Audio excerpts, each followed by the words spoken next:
¿Qué tal, amigos? Muy buenas tardes. Pues sean bienvenidos a este programa Laboral en Serio.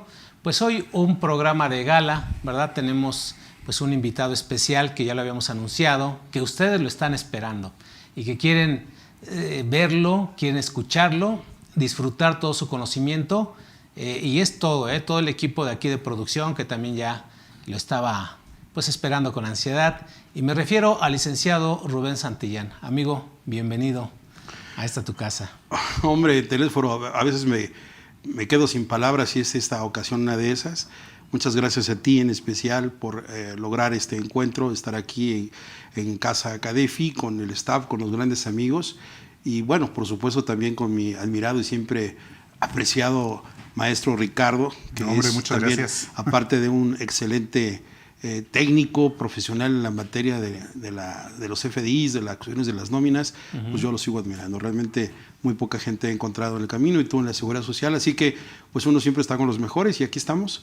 Y al público que nos hace el favor de seguir, pues les agradezco muchísimo que nos puedan estar sintonizando y los que nos ven en forma posterior, pues con las ganas de quererles compartir, ¿verdad? Las nuevas, las reflexiones en torno a este tema que hemos anunciado. Muchas gracias. Así es, no, pues bienvenido y sabes que aquí se te quiere, se te aprecia y pues hoy vamos a tocar un tema muy interesante porque es el cúmulo de varias reformas que se han dado a través de los diarios oficiales, ¿verdad? A través de la misma Ley Federal del Trabajo y otras leyes fiscales. Entonces tú me propusiste ahí que habláramos de la miscelánea laboral, ¿no?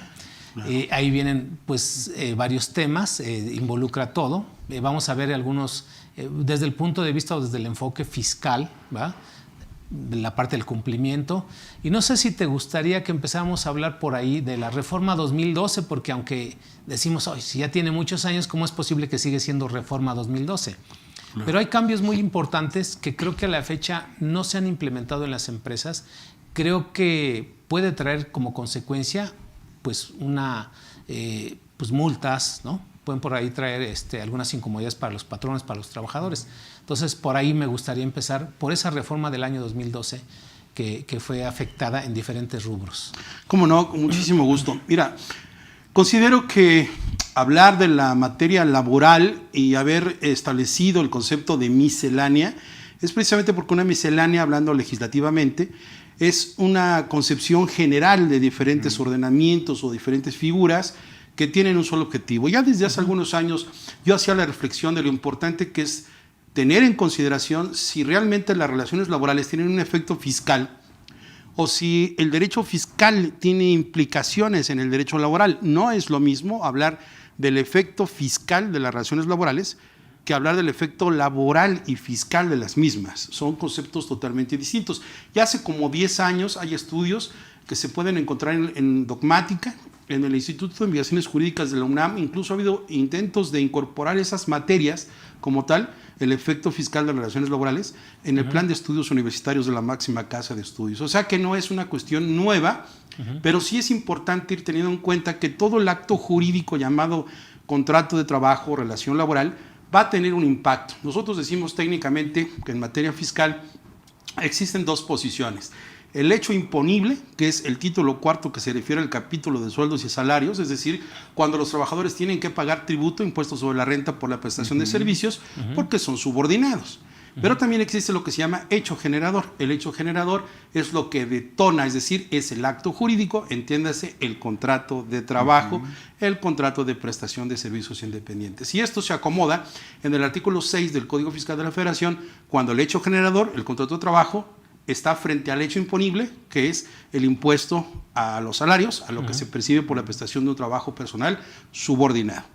Así que cuando hablamos del efecto fiscal, no podemos dejar de lado nada más las cuestiones que son tributarias, sino preguntarnos en ese hecho generador, en ese contrato de trabajo, qué es lo que han aprendido los patrones, qué es lo que han aprendido los trabajadores, qué han aprendido las autoridades y qué hemos aprendido los asesores, porque es un tema multidisciplinario. Es decir, no solamente puedes hablar desde la posición del que recibe el trabajo, del que lo presta, sino también de quien dirime las controversias. Y no solamente también eso, sino cuando el fisco federal y el fisco local están interesados en el tema. Fisco local por el impuesto sobre las nóminas y el fisco federal por el impuesto sobre la renta. Correcto. Y las cuestiones que esto abraza. Sin embargo, efectivamente, los cambios más sustanciales desde 1970 se dieron en el 2012. En el 2012 hubo un cambio estructural. No fue una reforma propiamente laboral, pero se establecieron nuevos mecanismos. Recuerdo en esos años, a propósito, 10 ya, al 2022, cuando se incorporó la figura de la subcontratación laboral, que hoy está derogada. Así es. Se incorporaron las modalidades de los contratos 15, de trabajo. ¿no? 15A, 15B. 15C, 15D, hoy derogados. Okay. Pero hubieron otras, el 56B bis, el 56 bis de la Ley del Trabajo, existieron otros artículos, las reformas a las multas del 991 hasta el 1004, 1004C y D, se incorporaron algunas cuestiones como hostigamiento y acoso, no como delitos, no, sino como figuras. Se modificaron los supuestos del artículo 47 en causas de rescisión para efectos de que el patrón no tuviera responsabilidad, y fue un parteaguas, ¿no? Fue un parteaguas porque en esos tiempos, en 2012, pues no había, por ejemplo, un CFDI, ¿no? No había un CFDI nómina como tal, no había esa obligación que hoy se tiene en el artículo 99 de las empresas que hacen o las patronas que hacen remuneraciones de expedir. Entonces, para hacer mi primera intervención, te diría, creo que en 2012 no se ha cumplido por parte de los patrones todas las obligaciones formales y sustantivas que dieron de la reforma. Yo creo que una empresa hoy en día, si quisiéramos hacerle un tamiz por lo que ha pasado por 2012, no llega ni siquiera al 40% del cumplimiento de las obligaciones, y en un 60% te puedo asegurar que no han aprovechado esas reformas. Por ejemplo, en los contratos con sujeción a prueba, a capacitación inicial, eventuales, por temporada, la remuneración por unidad de tiempo, y todos esos cambios que hoy en día son muy importantes y no los estamos viendo. Hay gente que todavía no sabe entender que, por ejemplo, en lugar de establecer un tercer horario en tiempo extraordinario, no saben cómo remunerar por unidad de tiempo, por unidad de obra. No saben utilizar las ventajas que tiene el reglamento de clasificación, afiliación y fiscalización de empresas del Seguro Social en torno a lo que es una jornada reducida, una semana reducida. No saben identificar todavía eso y no lo vinculan con la Ley del Trabajo. Entonces, en el efecto fiscal y laboral de 2012, yo creo que todavía sigue desperdiciado, ignorado, y no se han hecho los cambios. Y cierro. Uno de los problemas después de 10 años para darme cuenta de que estamos mal implementados y mal seguidos en este tema, pues son las inspecciones federales del trabajo. Eso es digamos, el monitor más exacto donde podemos observar si una empresa al día de hoy, no solamente las de 2012, sino 2017, 2019 y 2021, te puedo asegurar que la única fórmula que tenemos hoy para comprobarlo es a través de los due diligence, de las auditorías que hacen los patrones o de las inspecciones que llegan a la Secretaría del Trabajo, ¿no? Ese es mi panorama de introducción respecto al efecto fiscal y laboral, empezando en 2012. Así es. No, pues muy interesante. Ahorita vamos a continuar, porque son muchos temas. O sea, estás hablando de unos diarios oficiales, pero sí, hay reformas estructurales, pero también hay otras que son de carácter social, ¿no? Creo que la gran problemática ahorita que hay en México es porque hay mucha confusión a través de las redes sociales, a través del internet. Porque si alguien quiere un modelo de contrato, se mete ahí al internet y lo baja, ¿no? Pero creo que eso no es lo correcto. ¿Por qué? Porque los contratos de trabajo hoy en día hay que hacerlos, vamos al traje de la medida de la empresa, ¿no? Entonces, si tienes un chofer, pues tienes que buscar el contrato adecuado para ese chofer. Sí, si tienes a la secretaria un contrato de trabajo, y hay que ver qué tipo de contrato le vas a hacer a ella, ¿sí? Ahora, a final de cuentas, creo que es la parte que vamos ahorita a tocar un poquito a fondo, porque perdón, quiero presentar a Ricardo, quien estuvo en la mañana con nosotros. No ingeniero, pues aquí nuevamente bienvenido, estuviste conmigo. Ya lo anuncié también, maestro. Sí. No, su presencia me impone, así que dije, no. Exacto, claro, sí, gracias. De todos aquí andamos, muchas gracias, bueno. gracias. Adelante. Sí, porque pues aquí nos vas a estar apoyando también por cualquier cosa. Sí, aquí ustedes sigan platicando, que está muy interesante. Entonces, fíjate, Rubén, que una de la gran problemática que hay en muchas empresas es que están remunerando a los socios como trabajadores bajo el esquema de un contrato, el puesto de director, en estatutos como, decían en la mañana, representante legal. Así es. ¿No?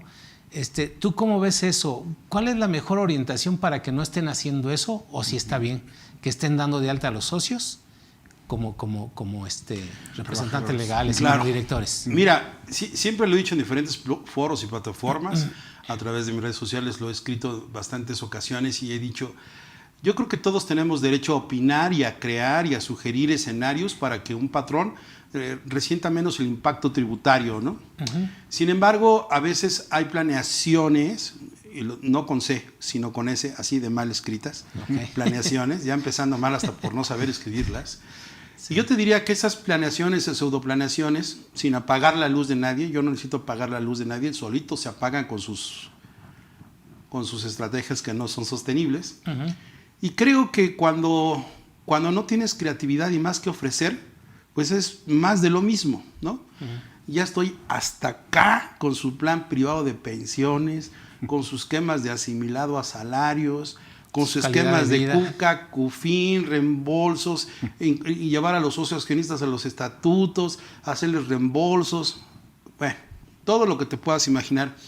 Pero eso es una deficiencia. Yo siempre he criticado esa fórmula de cómo remunerar inteligentemente a los socios. ¡Qué barbaridad! ¡Qué atrocidad! Hasta el mismo nombre. Remuneración inteligente. Inteligente viene de intelligere, que significa la conexión exacta y oportuna de las neuronas. Y las neuronas, que son algo que no se regenera, únicamente sobreviven gracias a una oxigenación adecuada. Pero también hay una cuestión cerebral muy importante en la inteligencia, que es el razonamiento. Tú puedes ser inteligente, pero no puedes ser genio. Ni puedes ser sabio, o puedes ser sabio pero no eres inteligente y tampoco eres genio. Claro. Puedes ser sabio pero adoleces del razonamiento, puedes saber cosas pero no las entiendes. Y yo creo que todos desearíamos tener más de 2 de esas virtudes. Yo hasta ahora no sé cuál tenga, pero no tengo todas. Lo que sí puedo decir es que la que más utilizo es el razonamiento, y el razonamiento es lo que me permite discernir entre lo que puedo o no puedo controlar, entre lo que puede y no puede ser. Y el tema de asimilados a salarios, junto con otro tipo de remuneraciones en los socios, son de esas cosas que ya está bien entendido, que están vistas por la autoridad. El hecho de que se haya modificado para 2022, el hecho de haber incrementado hasta 75 millones de pesos lo permitido para que se pueda remunerar a una persona física, el error está en que tú no puedes distinguir en qué momento es una parte de trabajador, en qué otra parte es de servicio independiente manejado bajo ese concepto, y que hay partes relacionadas. Yo creo que es un error que tengas a tus socios o accionistas o altos directores en la empresa remunerándolos en una gran proporción bajo este sistema. Recordemos que el asimilado a salarios, eso está muy cansado ya y muy dicho, el asimilado a salarios es una forma de causar y retener el impuesto sobre la renta que se produce por la prestación de un servicio independiente que puede ser esporádico, accidental o empresarial, como lo dispone en los diferentes supuestos de la fracción 5 del artículo 94 de impuesto sobre la renta. Sin embargo, ese tratamiento de retención, hoy viene y ahorita nos comentará el maestro Ricardo, viene conectado con un cruce de información, porque la estructura que tiene ese CFDI, que por cierto lo expide en la mayoría de las ocasiones quien recibe el servicio, ¿verdad? Lo hace bajo una estructura de un recibo de nómina, ¿no? En el que dice periodo de pago, número de nómina, de control. Y las empresas, creo que lo hemos dicho aquí, no han entendido que pues si va a haber una retención bajo ese concepto, no debiera mezclarse como si fuera realmente un trabajador. Es más, merecería que la estructura del CFDI debiera ser algo tan específico, pero las empresas que se dedican a hacer el diseño de software, pues nada más le dan la opción y dan algunos conceptos. Pero antes de dejarte la palabra, Ricardo, regreso al punto. ¿Qué es lo que veo yo de riesgo? Primero, aun cuando hagas tus planeaciones, aun cuando pueda sonar perfecto para seguro social, para impuestos sobre la renta, para IVA, lo que tú hagas, yo le hago una pregunta a los empresarios y a los asesores. ¿Cuál es la razón de negocios, el motivo que te lleva a contratar a una persona que ya lo tienes en el régimen como en dividendos si fuera un accionista? Y por otra parte ya también lo tienes como un prestador de servicios, que lo tenías antes como freelance o como honorarios, y después lo cambias, ¿no? a trabajador, y luego también le das otro tamiz de asimilado a salario por esa prestación de servicios. Claro. Entonces, puede ser que fiscalmente se pueda justificar cada escenario, pero lo que no puedes justificar es, en términos del artículo 5A, cuál es ese beneficio fiscal que lograste entre el beneficio económico y razonablemente esperado y el beneficio fiscal. Una no sujeción, una exención, un diferimiento o una disminución en el impuesto que tienes a cargo. Los asimilados a salarios no queda duda que se trata de un beneficio fiscal. La pregunta sería, ¿cómo justificas? ¿Desde dónde se tomó la decisión para decir, a ver, a Rubén Santillán lo tengo como accionista en la empresa?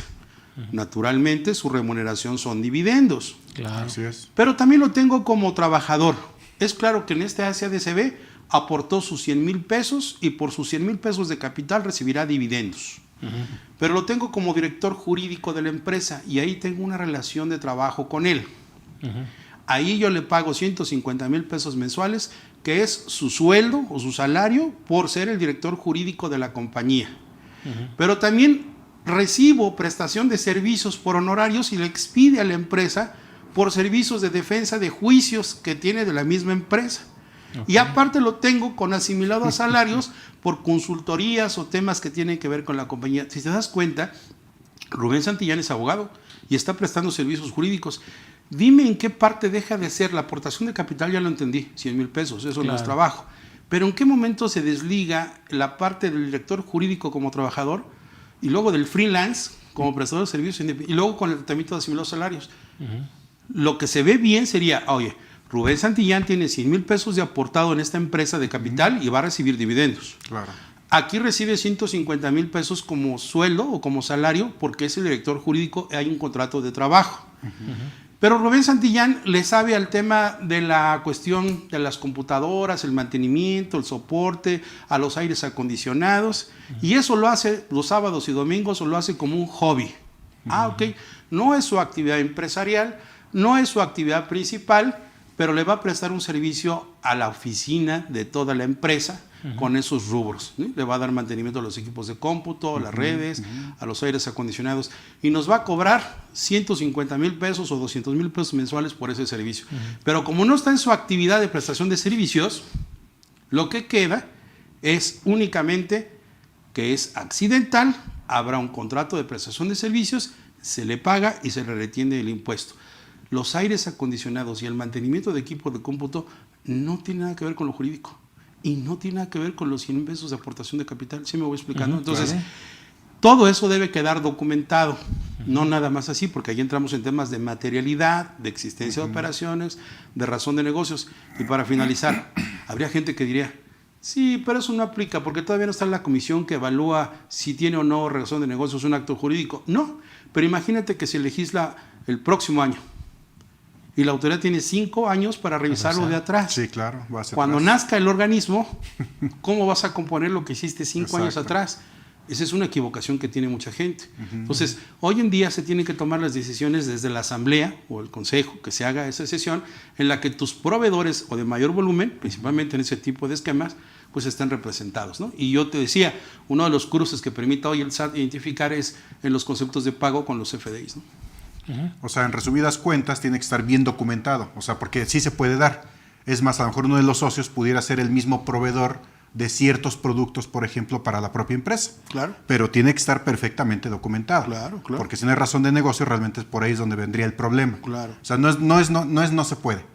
Sí se puede, pero con todo esto. Así es, sí, no puedes fraccionar en diferentes escenarios las mismas actividades. Claro, exacto. Pero si son diferentes actividades, puedes fraccionar y utilizar diferentes esquemas, tantos como la ley y la creatividad te den.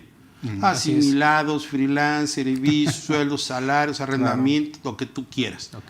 Pero el error está cuando me ha tocado casos, y lo he expuesto muchas veces, de un caso de unas constructoras, unos arquitectos. Llegó el SAT y le dijo a la persona física, oiga, usted recibió en el año 2016 112 millones de pesos por asimilado a salarios. Ladrón ¿no? Salió ese dinero.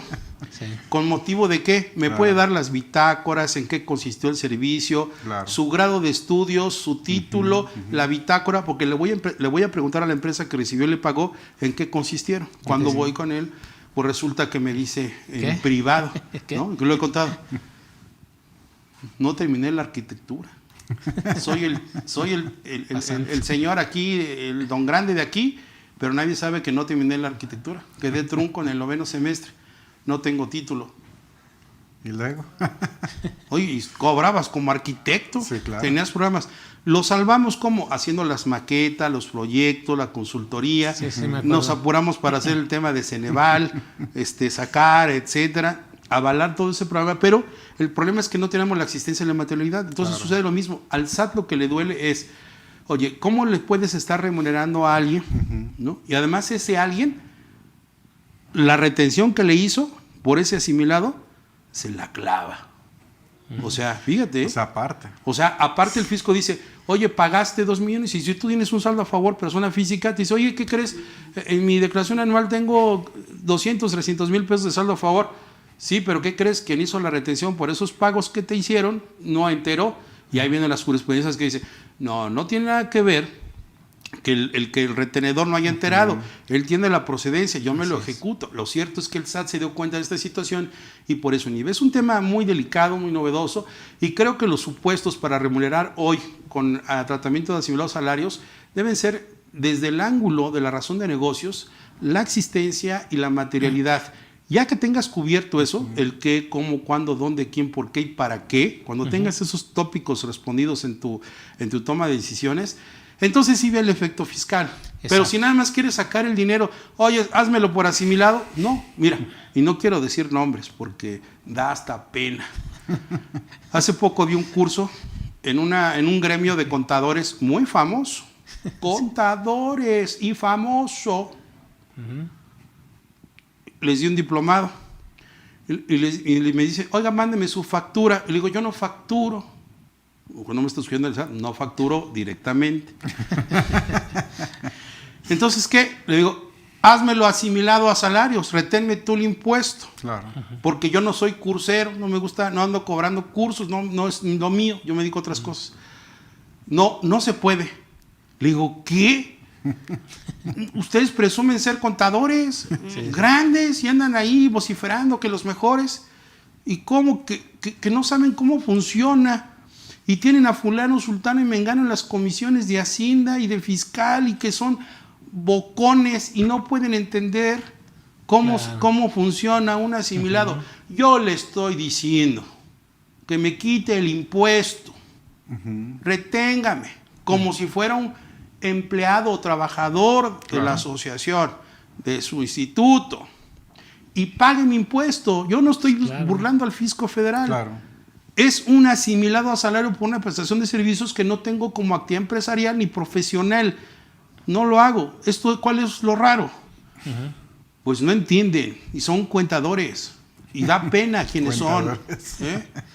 Da pena. Entonces, es peligroso los dos lados. Es peligroso el que lo hace sin saber, pero más peligroso aquel que no lo hace por desconocer. Exacto.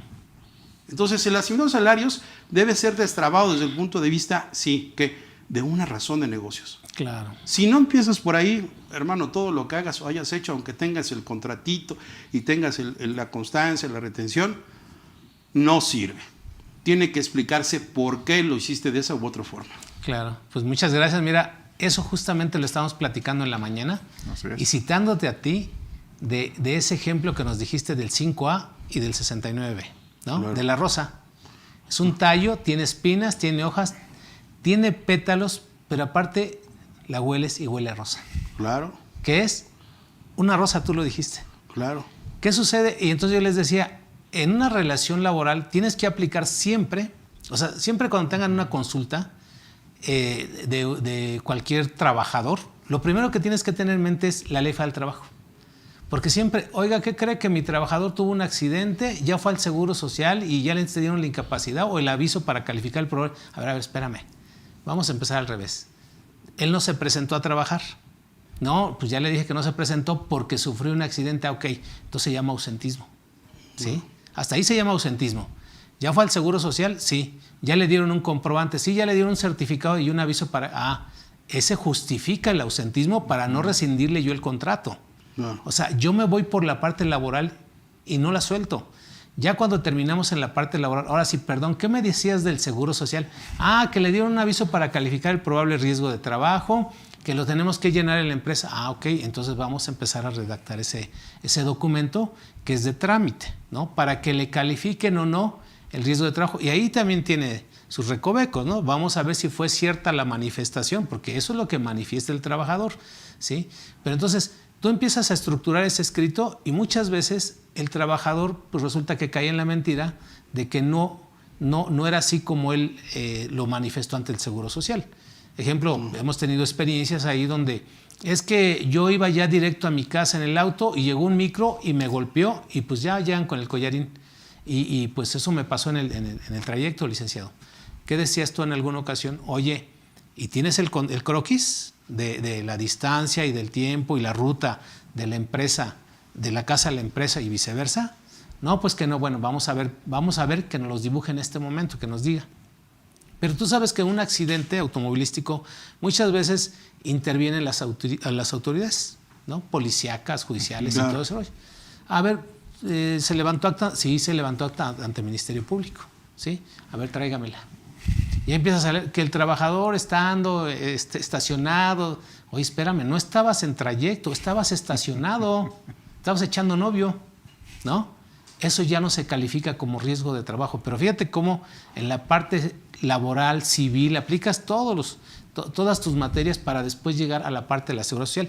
Y al último dejamos lo del impuesto sobre la renta, ¿sí? Claro. Porque ya es acto secundario. Oye, ¿cómo le timbro su CFDI porque está incapacitado? Bueno, pero primero ya analizamos la parte laboral, ¿no? Entonces, muy bien lo que tú nos acabas ahorita de confirmar, de ilustrar a todos, y creo que eres muy claro también, ¿no? Pues espero que sea así, porque... y yo como me agarro mucho de ese ejemplo que dijiste. Y así las operaciones, las relaciones laborales, hay unas que huelen a relación laboral y los tienen bajo el esquema de freelance o de otro tipo, becarios y vamos, todos los demás simulados, ¿no? Uh-huh. Entonces le digo, hasta las relaciones de trabajo huelen a relación laboral cuando son relaciones laborales. Entonces lo mismo puede ser socio, ¿no? Ya puso su capital. Y como dices, bueno, yo les decía, los socios no están para trabajar.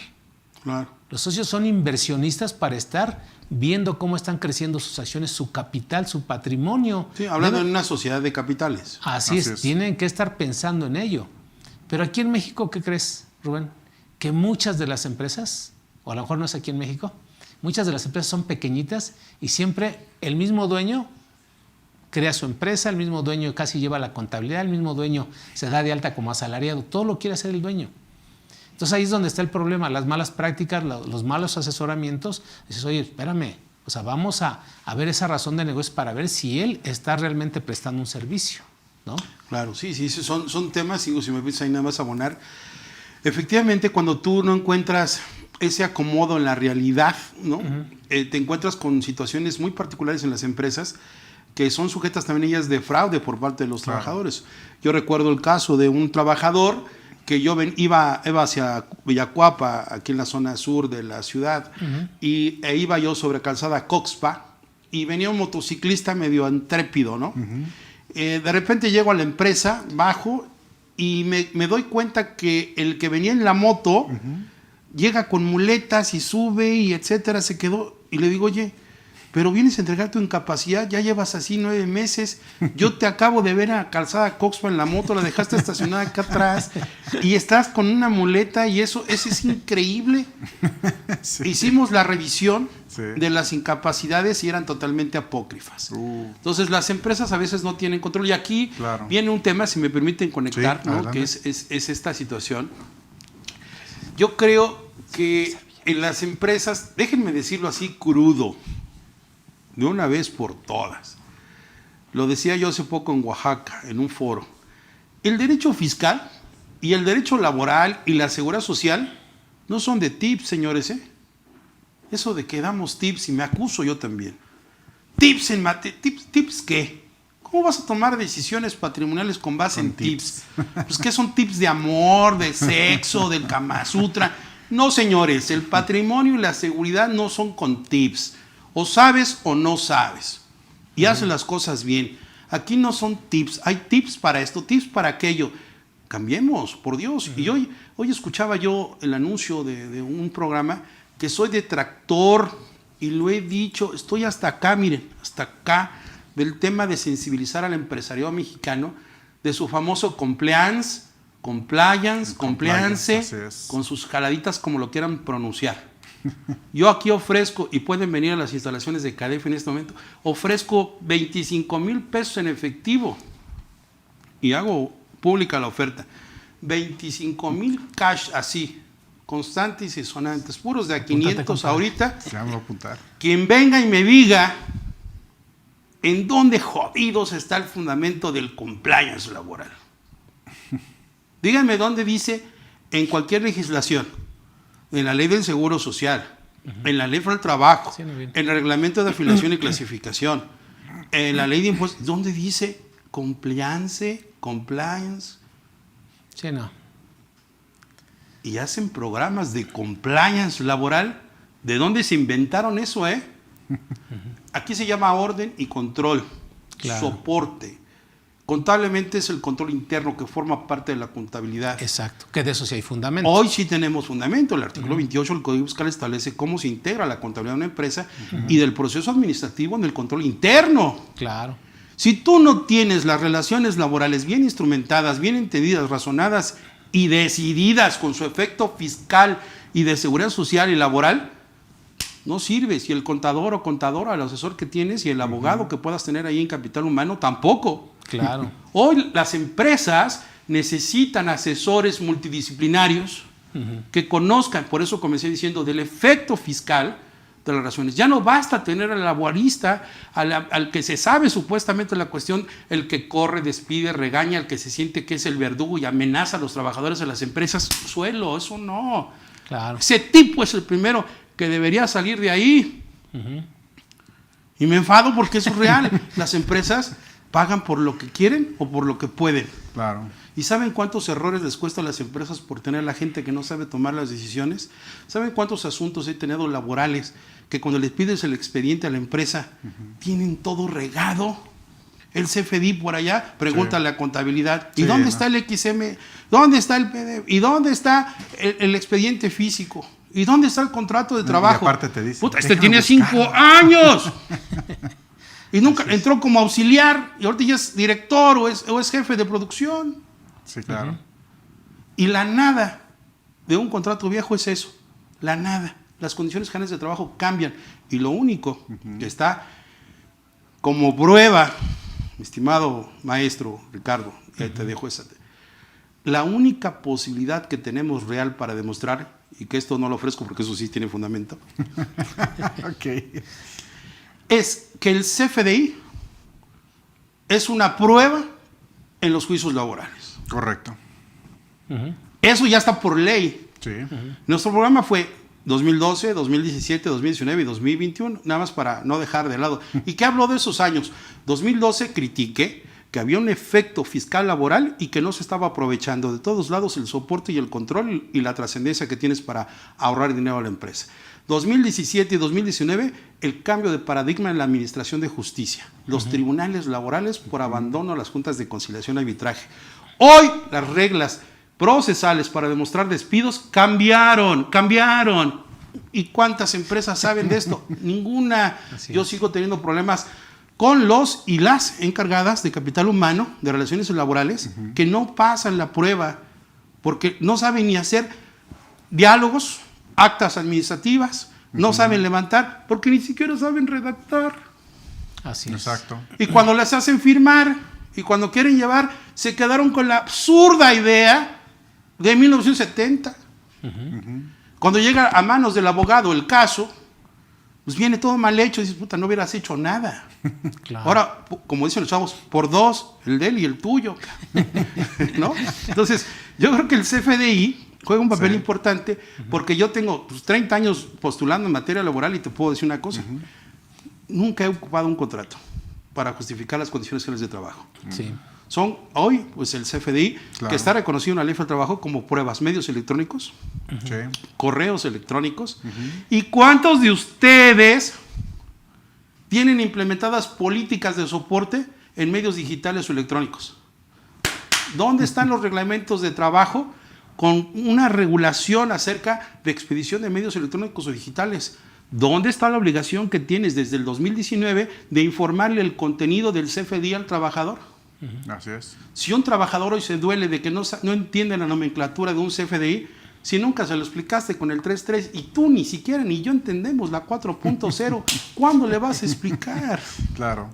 Ya se las explicamos en la mañana. Sí. Timbramos Bueno, en vivo los el tienen 4.0. afortunado de estar aquí con ustedes, pero hablamos de ese grueso y haremos un ejercicio para llamar la atención de los empresarios, para decirles en una manera práctica qué es lo que tienen que hacer. Claro. Trabajar en un dossier, en un manual que tenga cómo elaborar el reglamento interior de trabajo actual. Oye, usas sistemas biométricos de calidad, videocámaras, tienes el derecho de la imagen de los trabajadores. Claro. ¿Tienes todo eso controlado? No. Y eso es dinero. Y no solamente para que lo implemente, sino también para las autoridades. Hoy la Secretaría de Trabajo y Previsión Social hace visitas de inspección para cumplir las normas de trabajo. Y les decía, 2012 ya, 2017 ya, 2019. Pregúntate, ahorita terminando el programa, ¿qué chingado sé del 2019? Te aseguro que nada. Y hay muchas obligaciones. Las nuevas del 132, las del 3, principalmente, las del 132, programas de vanguardia como perspectiva de género, ambientes libres de violencia, políticas de hostigamiento y acoso, detección, programas que vinculen con las normas 035 de factores de riesgo psicosocial, el proyecto de la norma 037, teletrabajo. ¿Ya entendiste bien eso de la modalidad?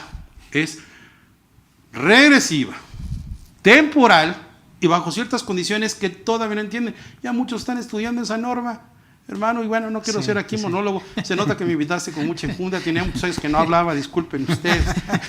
No, muy bien. O sea, la verdad es que creo que esto que estás comentando ahorita, de una u otra manera aquí en CADEFI, pues hemos tratado de estar a la vanguardia en esos temas. Lo hemos manifestado en ese sentido de esa necesidad de que tengan políticas contables, que tengan manuales, que hay multas, ¿no? Pero con todo y eso, vamos, insisto, la reforma 2012 a la fecha no se ha implementado en las empresas, ¿no? O sea, ves contratos de los que llegan a tener, contratos ya muy viejitos, que dices, oye, sí, pero eso ya no sirven. Son del rincón del vago. Hay que renovarlos. De buenastareas.com. Hay que renovarlos, pero ¿cómo? ¿Cuándo? Pues, haciendo los nuevos, hay que renovar ese contrato. ¿Sí? Y simplemente métele las nuevas cláusulas, las nuevas modalidades, los nuevos requisitos que te piden, ¿no? Déjame abonar, si me permites, sí, adelante. Para todos los que nos pueden escuchar. Al estilo muy rubenesco les voy a decir cuáles son las formas más rápidas para tener actualizado 2012, 2017, 2019, 2021 por el lado del trabajador. En una hojita, en su anverso y reverso, según escriban, deben tener que el trabajador a mano escriba su nombre completo, su domicilio, su correo electrónico con el cual se le va a enviar el CFDI, su teléfono, dónde vive actualmente, con qué persona se puede uno contactar, el correo electrónico de una persona de confianza, que manifieste qué puesto desempeña. Lo digo así para que un día regresen del programa y vayan anotando punto por punto. El puesto que desempeñan, el sueldo que perciben, desde cuándo entraron, cuáles son sus funciones principales. Y sobre todo ahora, estos son elementos del artículo 25 de la Ley del Trabajo, que es lo que les estoy mencionando. Y hubo una reforma en 2019 que se refiere a la designación de beneficiarios. Y revisen, por favor, el artículo 25, fracción 4 y 9, que se refiere al lugar donde se prestan los servicios y a cualquier otra condición que se requiera para la prestación de los mismos. Si ustedes tienen en una hoja, anverso y reverso, el artículo 25 de la Ley del Trabajo, acaban de actualizar 10 años hacia acá. Si ustedes tienen la necesidad como trabajadores de sentir certeza en lo que están haciendo, bueno, pues es momento de exigirle a su patrón la actualización de esas condiciones de trabajo. Por ejemplo, les decía, en el CFDIC tienen derecho a saber cuáles son los descuentos, cuáles son esas claves, esos conceptos con el que se registra. Tienen también derecho a no pagar cuotas sindicales ni que se les descuenten. Eso es un problema que apenas acabo de ver 2 casos, pero eso es un derecho derivado del 2019. Y en el 2021, con el cambio del decreto de abril respecto a la derogación del tema de la subcontratación laboral, les puedo decir que también hay muchos cambios que muchas empresas no han implementado. Por ejemplo, me tocó el caso en Querétaro. Una persona estaba instalando celdas solares, cae desde hace, 15, 20 metros de altura, tiene una policontusión, algunos traumatismos.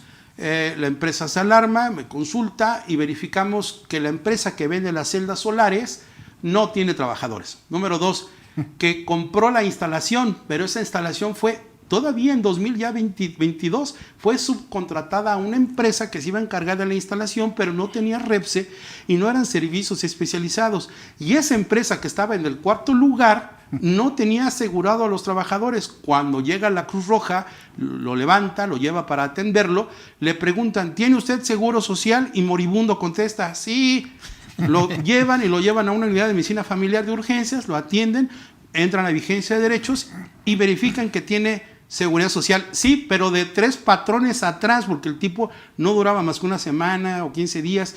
Y tú sabes, ustedes saben, que la seguridad social en servicios médicos o de atención hospitalaria son 8 semanas, aun cuando termina la relación laboral. Entonces, él aparecía con vigencia de derechos, pero de 3 patrones atrás. Y en el caso de nosotros, yo le decía, bueno, pues puede haber un capital constitutivo, una responsabilidad solidaria en términos del artículo 15A de la Ley del Seguro Social, porque no verificamos que las personas que están dentro de un centro de trabajo cuenten con la seguridad social de las personas que deban asegurarlos. Eso es la responsabilidad solidaria. ¿Cómo es posible que en pleno 2022, con la elección de 2021, sigamos creyendo que todavía existe la subcontratación? Bueno, hay asesores y aquí hay gente que me cae muy mal y saben muy bien quiénes son, que les he dicho, la subcontratación laboral, grábatelo, no existe, o sea, aprende, revisa, ¿no? No existe la subcontratación laboral, esa ya desapareció. Y por supuesto que decir todavía que das cursos de subcontratación laboral, pues se hace ser totalmente retrógrada, anacrónico y no. Señores, la subcontratación laboral, nos guste o no, se acabó como figura. Existe la subcontratación, sí, de servicios especializados en las que queda clarísimo y bien demostrado que es aquellos en los que las personas están recibiendo de cierta forma un espacio físico e instrucciones, ya no como lo hacíamos, pero todavía no entendemos esa parte. Luego la sustitución laboral en el 2021 como cambio, todavía no, y lo vimos con el tema de PTU. Así que no creo que en los últimos 10 años y las reformas los empresarios estén aprovechando. Y el mensaje a los trabajadores es, ¿cuántos de esos derechos conoces? También te interesaría saberlos. Claro, este es un programa, ¿no?, de introducción, Así es corto sí, plazo, pero estaremos dando seguimiento de cuáles son esos derechos en forma aislada, ya en seguridad social, ya en cuestiones del efecto fiscal, laboral, porque hay diferentes efectos, ¿no? Hoy vemos que las empresas no saben cómo atender un asunto. Me hacían una consulta hace unos días, oye, me demandó un trabajador, me pedía cierta cantidad, fui a una junta de conciliación, mi contador me dijo que era de conciliación y no había obligación. Sí, ¿qué crees? Lo que pasa es que tu contador no estudia. Sí fue una conciliación, pero del nuevo sistema. Claro, es otra del cosa. Tribunal de Conciliación, ya cambió, no es la conciliación antigua. Exacto. Claro. Y te llevó al matadero. Corre al contador también. Porque aunque seas También lo va a contador demandar. y tomas decisiones, no estás actualizado en el nuevo sistema, ni siquiera sabes cómo funciona.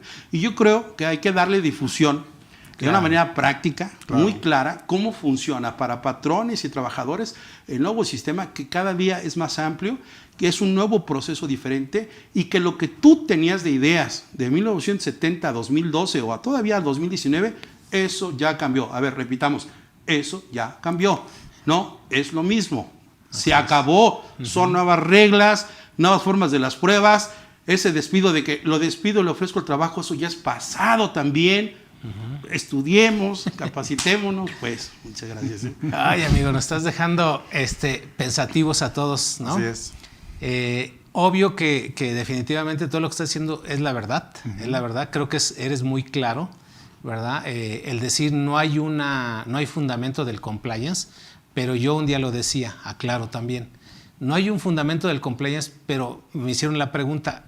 Le dije, no lo hay, pero está la normatividad, que la misma ley te va diciendo lo que tienes que hacer. No.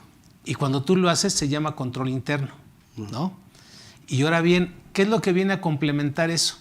Digo, en ese como compliance, que yo digo que es más efectivo que el compliance que quizá a veces se anuncia o que están anunciando por ahí como compliance laboral. Mira, la norma oficial 035 trae las guías de referencia al final. Cada norma, o sea, ese tema lo vamos a tocar en otro tema. Ahorita nada más así los puntos finos, porque hablar de miscelánea laboral está muy interesante. Pero tú sabes, hay que hablar de integración de comisiones. Ahí también les vas a decir. Pero, amigo, déjame interrumpirte.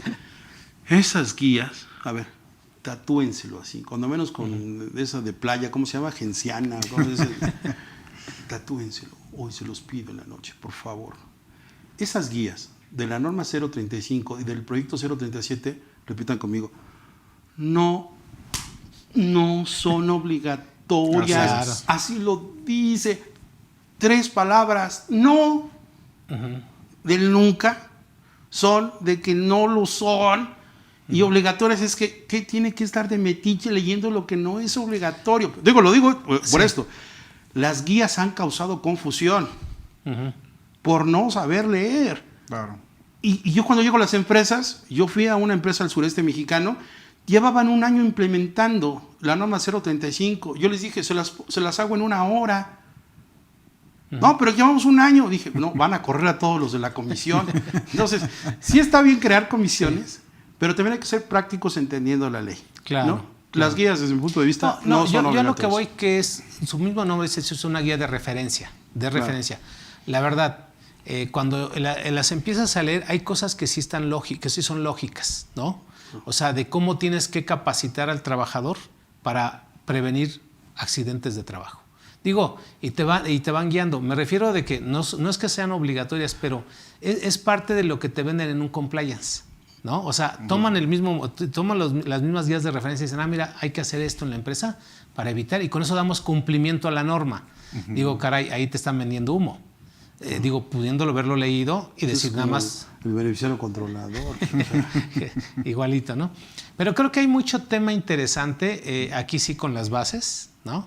Y estamos en un programa que se llama Laboral en Serio, ¿no? Claro, si no fuera aquí, en serio, no hubiera venido. Exacto.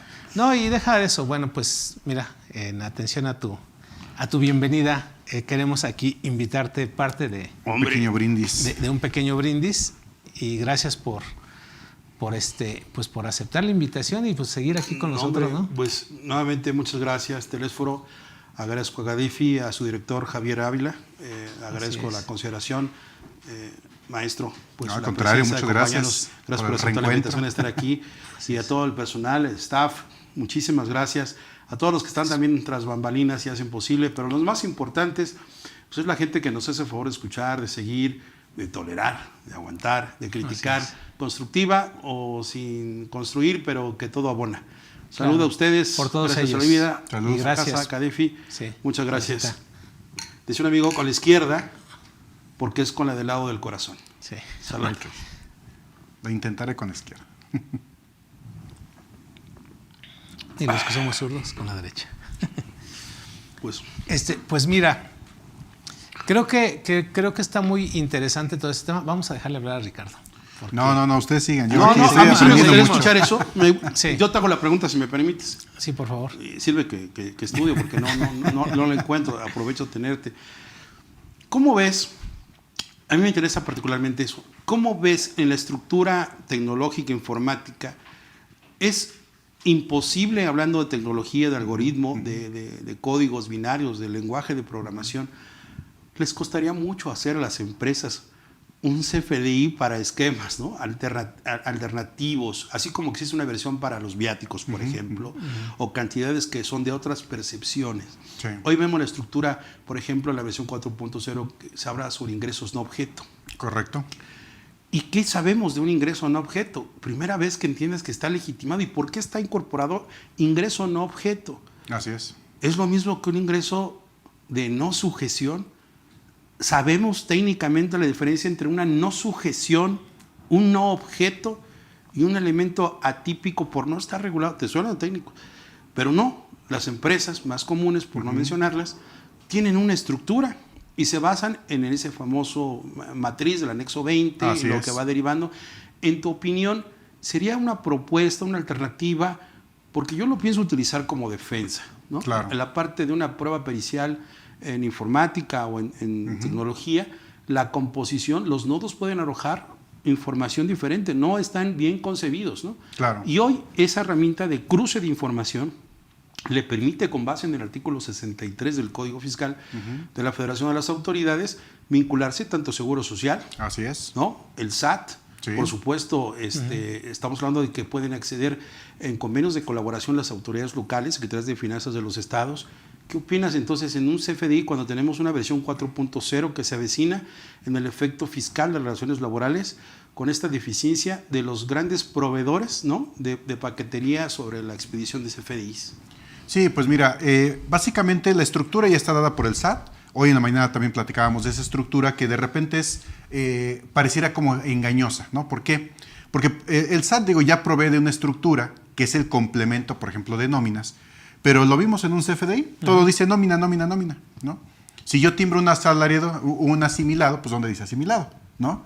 Lo ves hasta que tú tienes los nodos correspondientes, la información correspondiente. Ahora, en temas de informática y de software, ¿no?, como son diseñados, muchas veces como que siempre le avientan la bolita pues al usuario, ¿no?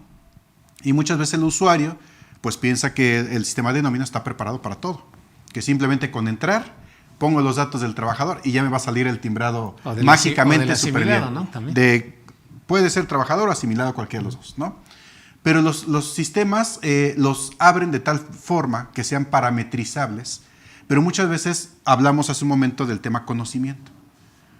Si no está, a veces, pues a lo mejor un dueño de empresa tiene un conocimiento general, ¿no?, sobre empresas, sobre cuestiones, no sé, del SAT y cuestiones de seguridad social, etcétera, pues muchas veces el usuario menos, ¿no? El usuario le dicen, mira, siéntate, ¿no? Y ponen a un psicólogo, a un contador o a un auxiliar, etcétera, a timbrar recibos, cuando no tienen a veces pues esa capacitación de qué es un recibo, ¿no? O sea, no saben nada de la ley federal del trabajo, no sabe, o sea, realmente ellos se sientan a meterse al sistema y a timbrar, ¿no? No es propiamente a lo mejor culpa de ellos, ¿no? A lo mejor alguien que está más arriba, pues primero debería darle una capacitación. Oye, pues algo básico de nóminas, ¿no? Los conceptos por lo menos básicos. Pues muchas veces nos consultan cosas, pues que decimos, caray, pues es a lo mejor lo menos que debería de saber, ¿no? Nosotros les ofrecemos ese tipo de capacitaciones, que el taller de nóminas, que cómo se usa el sistema, etcétera. Pero sí, muchas veces pues, lo mandan a la guerra sin fusil, ¿no? Ahora bien, esta parametrización hace que muchas veces ese XML pues, salga incorrecto, ¿no? Hace un momento lo mencionaste muy bien. Un asimilado, ¿no? Que tiene puesto, tiene departamento, ¿no? Tiene periodo de nómina, que esa el SAT te obliga a ponerla definitivamente. Hay otros campos que no. En vez de ponerle, le cambian a la etiqueta, dice asimilado salario, clave SAT 001, ¿no? Para empezar, ¿no? Entonces, este tipo de cositas han hecho y nos han llegado consultorías a nosotros de empresas grandes que de repente dicen, ¿qué crees? Vino el Seguro Social. Ya nos vino a tocar la puerta que casi ¿cuánto le debemos de esas cuotas? No, pues es que son asimilados. Pues tus recibos dicen otra cosa. Exacto. Y viene la canceladera, viene el tema de hay que apurarnos, ¿no? Ya todo es, ya sabes, ¿no? Es para antier, ¿no? Así es. Y tienen que hacer esas correcciones, que las pueden hacer, por supuesto. Pero recordemos que ya hubo un tema de candados de cancelación, que lo volvieron a posponer. Pero si lo vuelve a hacer la autoridad, adiós cancelaciones. Y entonces, ¿qué vas a hacer con eso incorrecto que estuvo de años anteriores? ¿No? Entonces, esa parte de la generación del archivo, digamos que, y en ese cruce de información, pues es en lo que nos tenemos que fijar principalmente, ¿no? El tema que bien acabas de comentar se me hace muy, muy interesante, sobre que puedes tener ese tema de los FDIs para una cuestión de demandas laborales, por ejemplo. Sí. Y eso es bien importante, hay mucha gente que no lo sabe, ¿eh? Es que con un recibo de esos mal hechos, así es, de asimilados, acredita una relación de trabajo. Claro. Sí. No, y en la mañana mencionamos muchas veces, ¿no? Oye, es que tengo un asimilado y le hago recibos quincenales. O sea, sí. Ruleta rusa con 6 tiros. Claro, o sea, y por eso decimos, no, sabes que nos hicieron varias preguntas de él, pues mira, mejor hazlo por lo menos mensual, ¿no? Sí. Digo, no es tan evidente, ¿no? Pero lamentablemente, pues hay siempre el mismo pago, ¿no? Ya lleva 5 o 6 años con el mismo. No tiene otro tipo de ingresos, exacto, está ahí, le dan el uniforme, gafete, por Dios. Exacto. Ayúdense. Tienen su lugar de trabajo, ¿no? Llegan diario de 9 a 6, pues, ¿no? Volvemos al tema de la rosa, ¿no? Así, exactamente igual. Entonces sí son temas que de repente a veces no nos damos cuenta, ¿no? Y no hacemos las cosas pues, correctamente. No tomamos obviamente los cursos de CADEF, ¿verdad? De sueldos y salarios y todo eso. Por ejemplo, el contador Teles Faro Ávila, cuando da sus cursos de sueldos y salarios, les dice cómo se calcula todo. Y ¿no? antes me invita a que la mitad del diplomado les demos nociones de derecho laboral. Exacto, sí. Es la base. Sí, es que esa es la base, exacto. Y actualizarlos, ¿no? Por eso yo digo, invitar a, si me permites... Sí, adelante, sí. Invitar a la audiencia Así a es. que de verdad tomen en serio que esos conceptos de 10 años sí merecen ser revisados, sí necesitan refrescar las políticas, el reglamento interior de trabajo, actualizarlo, hacer una revisión profunda, porque no es porque querramos nosotros generar trabajo de consultoría. Claro. Ay, te voy a hacer tu reglamento interior de trabajo. Yo quiero que te demanden para defenderte. No. Las multas que son por infracciones a la legislación laboral son muy altas y son por documentos. Entonces, justo ahora tengo una empresa que lo vimos la semana pasada, una inspección que se hizo por parte de la Secretaría de Trabajo y Previsión Social a una empresa que se dedica a compostura automotriz, y la multa fue de 325,000 pesos por no haber entregado la copia de la declaración anual para efectos del reparto de utilidades. Tiene 50 trabajadores. 325,000 pesos por 50. Una quincena económica. No, pues ya. Entonces me pasan el caso y yo le digo, el asunto está ganado al 99%, pero no porque usted tenga la razón o porque la pueda defender. Aún pagando la multa, tiene que cubrir la infracción. El tema es que usted no hizo lo correcto. No, mire, mi contador me entregó aquí donde les... Mi fiscalista. ¿Pero qué cree? Pero eso no es una comisión, no estamos cumpliendo con la formalidad. Entonces a lo que voy es, no solamente basta hacer escritos rancheros o bajados de tareas.com o de lo que bajes de la internet, que no siempre está a lo mejor. No hay contratos que se usen, tú lo decías, tiene que ser cada empresa, pero finalizo. Creo que el tema de la inspección laboral hoy en día ya no es como antes, hay nuevas facultades, han cambiado, se están revisando y están en conjunto con el Seguro Social. Entonces yo creo que sí hay que revisar, vale la pena, 10 años, ¿no? Contratos de trabajo, políticas, reglamento, comisiones, el efecto fiscal, laboral, las políticas del CFDI, Así es. en qué caso se va a contratar a un asimilado, qué es lo que se tiene que observar, quién lo contrata, el servicio, cómo se corrobora la materialidad. Hay mucho que hacer. Claro. Y bueno, hay muchas empresas que no les gusta invertir, ¿no? Son más reactivas a cuando llega la inspección o cuando llega la multa. Cuando tiene el problema ya. Pero pues yo creo que es un buen ejercicio laboral en serio para poder despertar ese interés y que podamos darle seguimiento a esas acciones. Por eso yo te pedía que nos hicieras claro, el favor, ¿no? Porque el aspecto de tecnología cruza muchísimo y yo creo que hoy es el primer filo de la navaja que tenemos que cubrir. Así es. Porque nos hemos dado cuenta que en contribuciones locales, por ejemplo, en impuestos sobre nóminas, parte del CFDI efectivamente cruzan que el catálogo de obligaciones que tienen las empresas, en algún momento tuvieron trabajadores y tenían la obligación dada de alta de retenedores de ICR por sueldos y salarios. Ahora con las reformas de 2021 que ya no tienen trabajadores, la obligación sigue viva. Y lo que hace la Secretaría de Finanzas de los Estados es, oye, si tenías la obligación de retenedor de ICR por salarios, entonces quiere decir que a mí me toca algo porque estás remunerando. Claro. Y si remuneras, pues, yo debo recibir y no veo claro. Y vienen las auditorías y vienen las multas. Por un pequeño detalle de no actualizar las obligaciones. Entonces, hay que trabajar en forma conjunta, Así es. sino con un compliance con las palabras que son correctas, un efectivo control interno y una gestión de cumplimiento, que son las expresiones más mexicanas y técnicas que podemos tener. Coincido, yo la verdad sí lo he comentado, incluso con varias personas que están hablando del compliance, incluso de aquí de KDF. Oye, ¿por qué no llamarle control interno?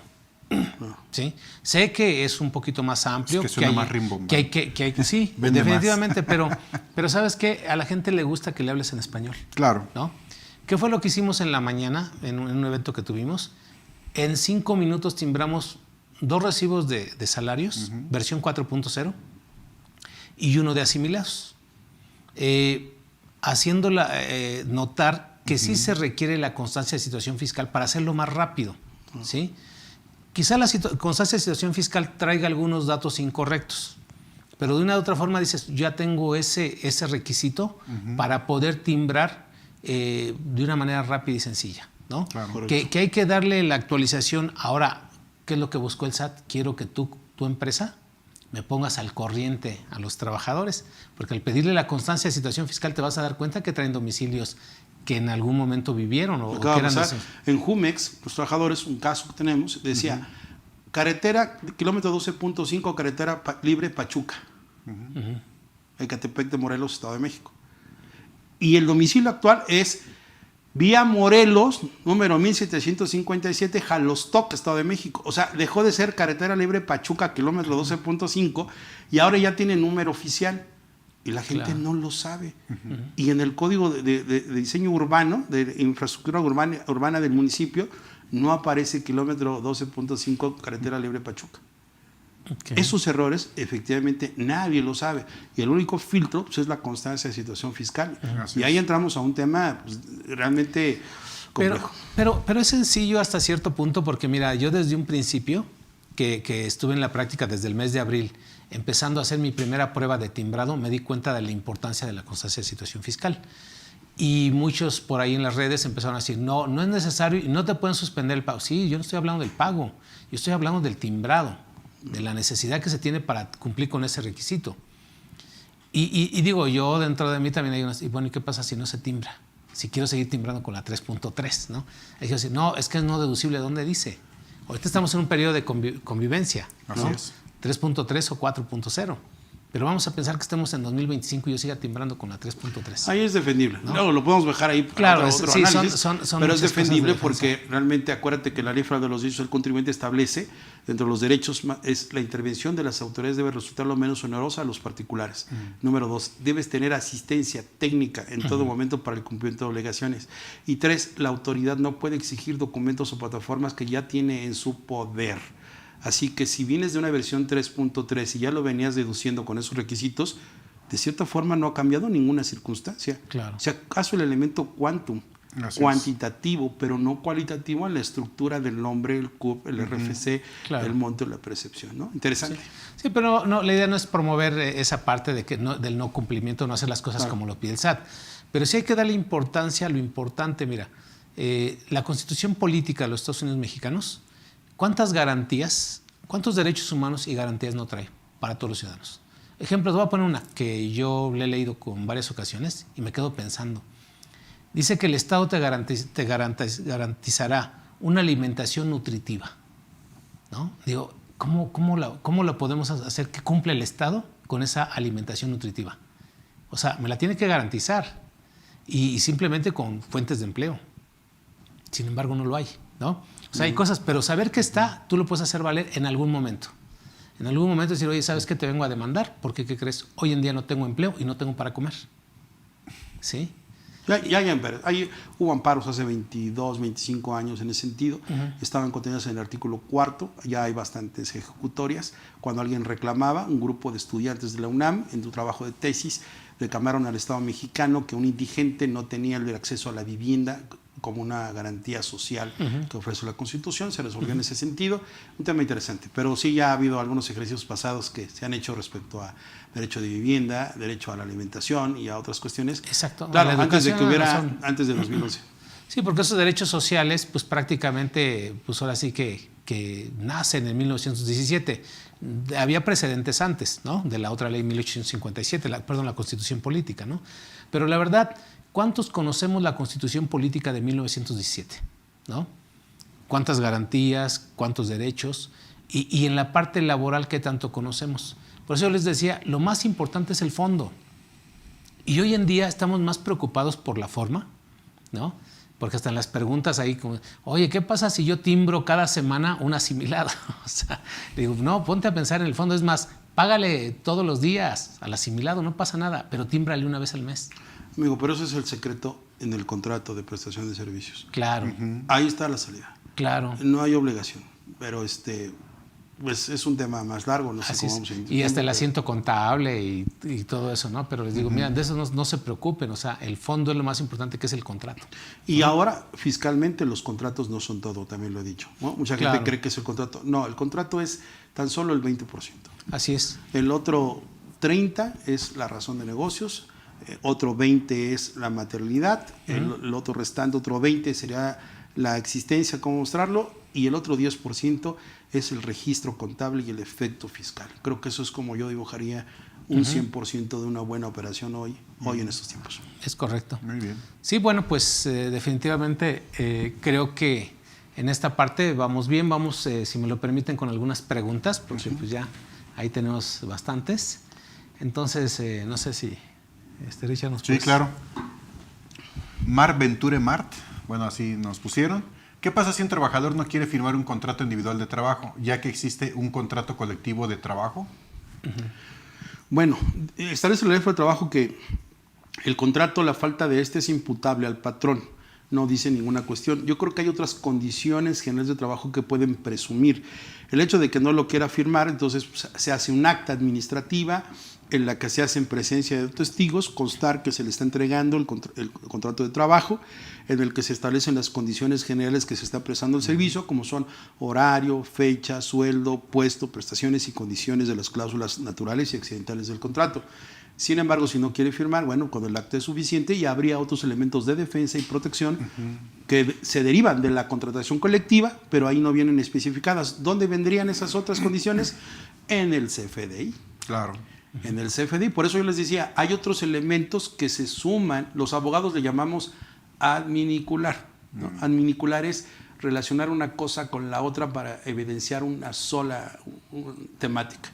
A ver, en el CFDI dice cuánto ganas, el periodo de pago, la fecha de ingreso, tu gafete y tu tarjeta de asistencia y el reglamento y tu uniforme y tu recibo y esto y el correo electrónico en el que te manda información. Por eso les decía, de acuerdo al artículo 184, 185, 186, 774 de la Ley del Trabajo, se establecen las nuevas probanzas en materia laboral y el CFDI derivado del artículo 99 se establece que es una probanza, el efecto fiscal en lo laboral y lo laboral en el efecto fiscal relacionado por esos artículos. ¿Qué quiere decir? Que en materia de probanza basta invocar lo que se contienen en correos electrónicos, los comprobantes electrónicos de pago, para justificar las ausencias que no se puedan firmar en un contrato de trabajo. Oye, Rubén, yo tenía ahí mi comentario. En el artículo 24, creo que es el de la Ley del Trabajo, dice, a falta de contrato colectivo se deberá elaborar un contrato individual. O sea, si ya prevalece un contrato colectivo, digo porque yo conozco pues, empresas que tienen contratos colectivos, no se hacen contratos individuales. Se les hacen firmar algunas condiciones generales del trabajo, ¿verdad? Sí, algunas, pero no todas. Así es, porque ya existe un contrato colectivo, que ahí es donde se establecen las condiciones de la relación colectivas. Laboral. Así es. Pero en un contrato individual, por ejemplo, por eso no respondo con eso, porque en un contrato individual adolecería de la designación de beneficiarios, que es una nueva obligación en 2019. Okay. La nueva estructura del artículo 25 no lo tiene el contrato colectivo. Así es. Entonces, por eso digo, si no tienes el 25 en la fracción 4 y 9 y los elementos de designación de beneficiarios, que son la reforma de 2019, no lo va a tener jamás el colectivo. Entonces, suple para condiciones generales de trabajo, acceso a prestaciones colectivas. Pero por eso el contrato individual de trabajo es para condiciones propias de cada trabajador. Okay. Y si no quiere firmar, pues está bien, no firmes. Una cosa es no quiere firmar, otro tema es no existe el contrato porque nadie sabe y nadie lo ha hecho. Y 3, creen que con el colectivo es suficiente. Yo diría, con esas 3 ausencias o carencias, pues tengo otros elementos que lo corroboro. Por eso dije hace rato, para que se lleven algo práctico esta tarde, una hojita, nombre, RFC, correo electrónico, dónde viven, cuánto ganan, de qué trabajan, a quién le avisan y cuáles son sus funciones. Con eso están actualizando 10 años de condiciones generales de trabajo y no les cuesta más que 2 o 3 minutos por trabajador. Y las personas que estén encargadas pueden hacerlo por comisiones. Si son 500 o 1000 trabajadores, agarras un sábado, un viernes por la tarde, agarras su trabajo, siéntense, su hojita, mañana les vamos a preguntar esos datos. No, que no tengo correo electrónico. Padre, hoy en día todo el mundo, ¿tienes un teléfono celular? Sí, y todos son smartphone. Entonces no me vengas con que no tienes un correo. Sí. El que ponga usted en su teléfono es, pero es que es de mi hija. Bueno, pues usted póngalo y escríbalo, para que después yo diga que lo que yo le mande ahí, como es su CFDI, eso de que no me lo firmes, eso ya se acabó. Usted escribió ahí que quiere su CFDI a través de correo electrónico. Fácil. Exacto. Sí, no, tantas soluciones que hay con la misma ley, ¿verdad? Y claro. Que, hoy en la mañana nos preguntaban sobre la firma autógrafa, ¿no? Ya no, eso es el pasado. Cambien la redacción, hagan esa hojita y le dan vuelta. Ya. Así es. Además, correcto. Modelizarse. O sea, con el correo electrónico sustituyes casi todo. El recibo impreso todo. Y todo eso. Sí. Él lo escribió, dijo que ahí quería, claro. Y es su responsabilidad. No pongan el correo electrónico de la empresa, no el institucional, porque no depende de él. Por eso yo le he dicho a la gente, a ver, tu teléfono, no, me lo dio de alta mi hija. Bueno, dile a tu hija que el correo que te dio de tu teléfono le vas a poner aquí. No me vengas con que no, pues ya todo el mundo traemos un teléfono y para usarlo necesitas un correo. Claro. Sí. No, es un super tip que estás diciendo, ¿no? Claro. Bien. Muy bien. Entonces, por ahí Andrea Becerril nos dice, hola, contadores. No, no todos somos contadores. Aquí está. Nosotros sí estudiamos.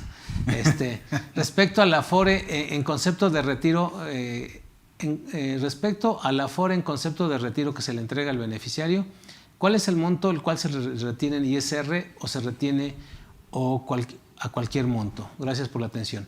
Bueno, aquí Andrea, pues vamos a decirle que la ley del impuesto sobre la renta, ¿verdad? Bueno, de entrada, no la ley del impuesto sobre la renta. Primero vámonos al fondo, ¿sí? Hay una ley del Seguro Social que te dice claramente que los patrones como los trabajadores deben aportar una cuenta individual para su retiro. Luego entonces, si el patrón y el trabajador van a hacer aportaciones, deben abrir una cuenta individual. Y en esa cuenta individual, en una institución financiera que está administrada por una Afore, ¿no? Ahí te abren la cuenta, ahí te empiezan a depositar los diferentes seguros o rubros, ¿no? Como lo que es, vamos, invalidez y vida, la cuota social, Infonavit, aportaciones voluntarias. Entonces, es una cuenta que tiene el trabajador. Ahora bien, de ahí hay conceptos que graban impuesto sobre la renta al 100% y hay conceptos que están exentos hasta 90 veces el valor de la UMA, ¿sí? Entonces, por lo tanto, aquí lo que tenemos que hacer es identificar esos rubros que están parcialmente exentos y los que están grabados, sumarlos y empezar a aplicar el procedimiento que viene en la ley del impuesto sobre la renta, ¿no? O sea, no es así como que, oye, que de entrada decirles, en la mayoría de los casos sí te retienen al momento que te lo entregan. No te das cuenta, porque esto normalmente, ¿cuándo te entregan esos recursos? Cuando te pensionas. Okay. O cuando te entregan una negativa de pensión, ¿no? Les pongo un ejemplo que lo he citado. Una persona de 73 años me llama, me dice, contador, quiero ya pensionarme. ¿Sí? 73 años. Tenía 1,200 semanas de cotización. Le digo, ok, no hay ningún problema, se puede usted pensionar. La ley pide 500. ¿Pero qué crees? Que no había visto su régimen. Y sobre la marcha voy leyendo y dije, caray, creo que estoy viendo mal. No, ella se dio de alta el 1 de agosto de 1997. O sea, un mes después de que entró la... De julio. Así es, el 1 de julio. El 1 de julio. Entonces le digo, señora, ¿qué cree? Que le tengo una mala noticia, entre comillas, pero una buena. Contador de mal agüero. Sí. Maldita sea la hora que lo busqué. La mala es que usted no se puede pensionar conforme a la ley de 1973. Dice, bueno, y la buena, que yo puedo retirarle los 2 millones que tiene la Afore, se los puedo retirar, porque la señora era química, pues tenía un buen salario, topado y todo. Y le digo, y en esos últimos 20 años que había aportado, pues había topado al tope, siempre fue al tope. Le digo, tiene 2 millones acumulados, eso lo vamos a retirar, pero se le va a retener un impuesto como de 33,000. En ese momento hice el cálculo de ese impuesto. Y efectivamente se le retuvo, me equivoqué, por 1,000 pesos, ¿no? Se le retuvo un impuesto sobre la renta. Pero le dije, ¿qué cree? Esos 32,000 pesos o 33 que le retuvieron, en la declaración anual yo hago que se los devuelvan para que queden íntegros sus 2 millones de pesos. Ok, ¿y a poco eso se puede? Le digo, sí, vamos a solicitar la pensión en el régimen 1997, por supuesto que me la va a negar el Seguro Social, y los recursos íntegros, los 2 millones de pesos. O sea, eso es muy diferente a aquella persona que dice, yo me voy a pensionar conforme a la ley de 1973. O sea, no te voy a dar los recursos y aparte, porque ahí dentro del estado de cuenta de la Afore viene la cuota social que aporta el gobierno para poder pensionarse conforme a la ley de 1973. Entonces está todo revuelto y ahí te dice el mismo estado de cuenta Afore, en caso de que usted se pensione conforme a la ley de 1963, solamente se le regresarán estos rubros, ¿sí? Okay. Y de esos rubros hay que identificar cuáles están exentos y cuáles están grabados, ¿sí? Pero es más importante esto, el fondo, de que sepa la gente cómo funcionan las cuentas individuales de cada uno de los trabajadores. Déjame decirte que hay muchos trabajadores que están dados de alta y sobre todo los jóvenes, de los pocos que los dan de alta en el Seguro Social y no han abierto su cuenta individual, ¿sí? No se han registrado en su clínica para que en algún momento pudieran tener una revisión médica. O sea, tantas cosas. Sí, o sea, tantas cosas que nos los marcan las normas y la verdad la gente no lo hace. Y se les dice, oye, trabajador, yo cuando contrato a un trabajador le digo, oye, no se te vaya a olvidar. Si no por favor, o sea, imagínate yo diciéndole al trabajador, por favor, no se te vaya a olvidar ir a abrir tu cuenta en la Afore. ¿Y eso qué es? Mira, habla a la CONSAR, les doy el teléfono, habla a la CONSAR y ahí te van a decir dónde te van a depositar tus recursos, ¿sí? O acércate a un banco y decir, oye, me acabo de afiliar hace un mes, hace 2 meses, no sé si tú me pudieras administrar mis recursos, aseguradoras incluso, ¿no? O sea, todas las que están autorizadas como administradoras de fondos de ahorro para el retiro. Luego, número 2, mañana, o sea, yo te entrego tu alta el día de hoy, mañana o pasado, el día que puedas, aunque llegues un poquito tarde, pero ve a tramitar el registro de tus beneficiarios y el tuyo. Por ejemplo, oiga, ¿qué cree, contador? Porque siempre, oiga, ¿qué contador? No me quieren dar la atención médica. Pues sí, ¿y te registraste? Pues la verdad no. Entonces, ¿cómo? Pues, ¿cómo quieres que te den atención médica si tienes que ahora que acreditar que eres tú? Sí, pero pues ya tengo un año que estoy dado de alta en la empresa, les digo que vengo pagando desde hace un año cuotas y no me quieren dar el seguro social. Porque el artículo 8 de la Ley del Seguro Social te dice claramente que para efectos de tener derecho a las prestaciones en dinero en especie, los trabajadores deberán cumplir con los requisitos que marquen la ley y los reglamentos. Y uno de los requisitos es registrarte para que te entreguen una credencial de seguro social, que es el famoso carnet, o el ADIMS, ¿no? Sí, si no, bueno, pues clásica, un tip, ¿no? Acudir a la área de vigencia de derechos, dar tu nombre, te dan un papel, lo sellan y la atención es inmediata. Claro. Digo, ya irás en otra ocasión, y eso es importante decirlo, porque hay gente, no tiene su carnet, no hay que tramitarlo, y por no trabajar ellos los mandan a volar. Yo he estado así en el Seguro Social, y luego la gente, a ver, ven hijo, ven, certifíquele que está vigente sus derechos, dale tu número social, te buscan, imprímale ahí un papelito, vas al mi rey. Eso es ayudar a la gente. Claro. Pero el desconocimiento, porque ellos te van a decir, yo tuve el caso, yo digo, no tengo necesidad de ir al seguro, y no porque no vaya, sino porque no he estado con ninguna enfermedad. Pero como yo soy Santillana, la triste Juan Rubén Luis, el sistema ha cambiado 3 veces en los últimos 7 años del Seguro Social. Entonces, cuando hacen la migración de datos, los campos son limitados. Entonces, son Santillana Artista y Juan Ru. Y el sistema ya no da más. Entonces, no, usted es Juan Ru. No, yo soy Juan Rubén Luis. No, usted es Juan Ru. Sí. No, se lo juro, soy Juan Rubén. No, pues aquí dice que es Juan Ru, hay que aclararlo. No, mangos, o sea, hay que pelearse. Entonces, sí, a veces la base de datos o la estructura informática no está, o tienes que ir a la subdelegación, o tienes que ir a la Unidad de Medicina Familiar, que también tiene un horario de oficina y no es. Y en emergencias, pues ahí es donde vas. Ya si no hay, pues irse a la Raza o al Centro Médico Nacional Siglo XXI, en el área de urgencias, y decir que no se tiene la vigencia de derechos. Y un tip. El hecho de que tú pidas atención médica, sí, efectivamente, el hospital más caro es el Seguro Social. Una aplicación de una inyección o de una atención, de una luxación te puede costar 7 veces más que el ABC. Sí. Pero si estás seguro que tienes seguridad social, puedes exigir que se te atienda. Te van a hacer firmar una responsiva. Total, la firma, sabes que tiene seguro social, no pasa nada. Lo importante no es dejar de recibir la atención médica, ¿no? Claro. Son tips de abogado. Pero mira, aquí hasta cierto punto tenemos, creo que uno como especialista o conocedor de la ley del Seguro Social, ese trámite lo tienen que hacer, y es mejor, digamos, en el caso cuando a mí me tocó afiliarme al Seguro Social, fue lo primero que hice. Me llevé a mi familia y los registré, y de ahí empezaron a ponerse sus vacunas y alguna cita médica. Digo, bueno... Pero tú eres ordenado. Okay. Sí, bueno, pues aquí la idea es sugerirle el deber ser, ¿no? Porque, digo, a final de cuentas, oye, es que el SAT no nos quiere ahorita atender porque... Las citas, ¿no? ¿Verdad? Las famosas citas. Las famosas citas. Pues también hasta para eso hay que buscarle la manera de cómo sí lograr una cita, ¿no? Claro. O sea... Allá afuera del SAT, ahí las venden, ¿no? Digo, pues todo el mundo lo sabe. ¿Sí? Yo no sabía. Los santaneros lo saben. Sí. No sabía. Sí. Salud. Salud. Pues vamos con otra preguntita. Ok, José Luis Garza. ¿En un contrato a prueba se debe poner que es a 30 días con posibilidad de ampliarlo? No. La reforma estableció lo siguiente. No existen los contratos a prueba. No. Son 3. Obra determinada, tiempo determinado y tiempo indeterminado. La regla general es que si no hay fecha, pues es indeterminado. El de obra determinada es para establecer un qué, cómo, cuándo y de qué manera muy concreta se va a realizar una acción. Y el tiempo determinado, el factor, no es qué es lo que vas a hacer, sino cuánto tiempo te llevará a hacerlo. Así de sencillo.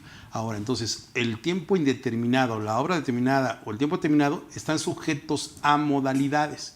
Digamos que están esos 3 contratos que acabo de mencionar y abajo de cada uno está contrato por tiempo indeterminado sujeto a prueba o a capacitación inicial. Contrato de tiempo determinado sujeto a prueba o capacitación inicial, temporada eventual. Y el contrato por tiempo determinado igual.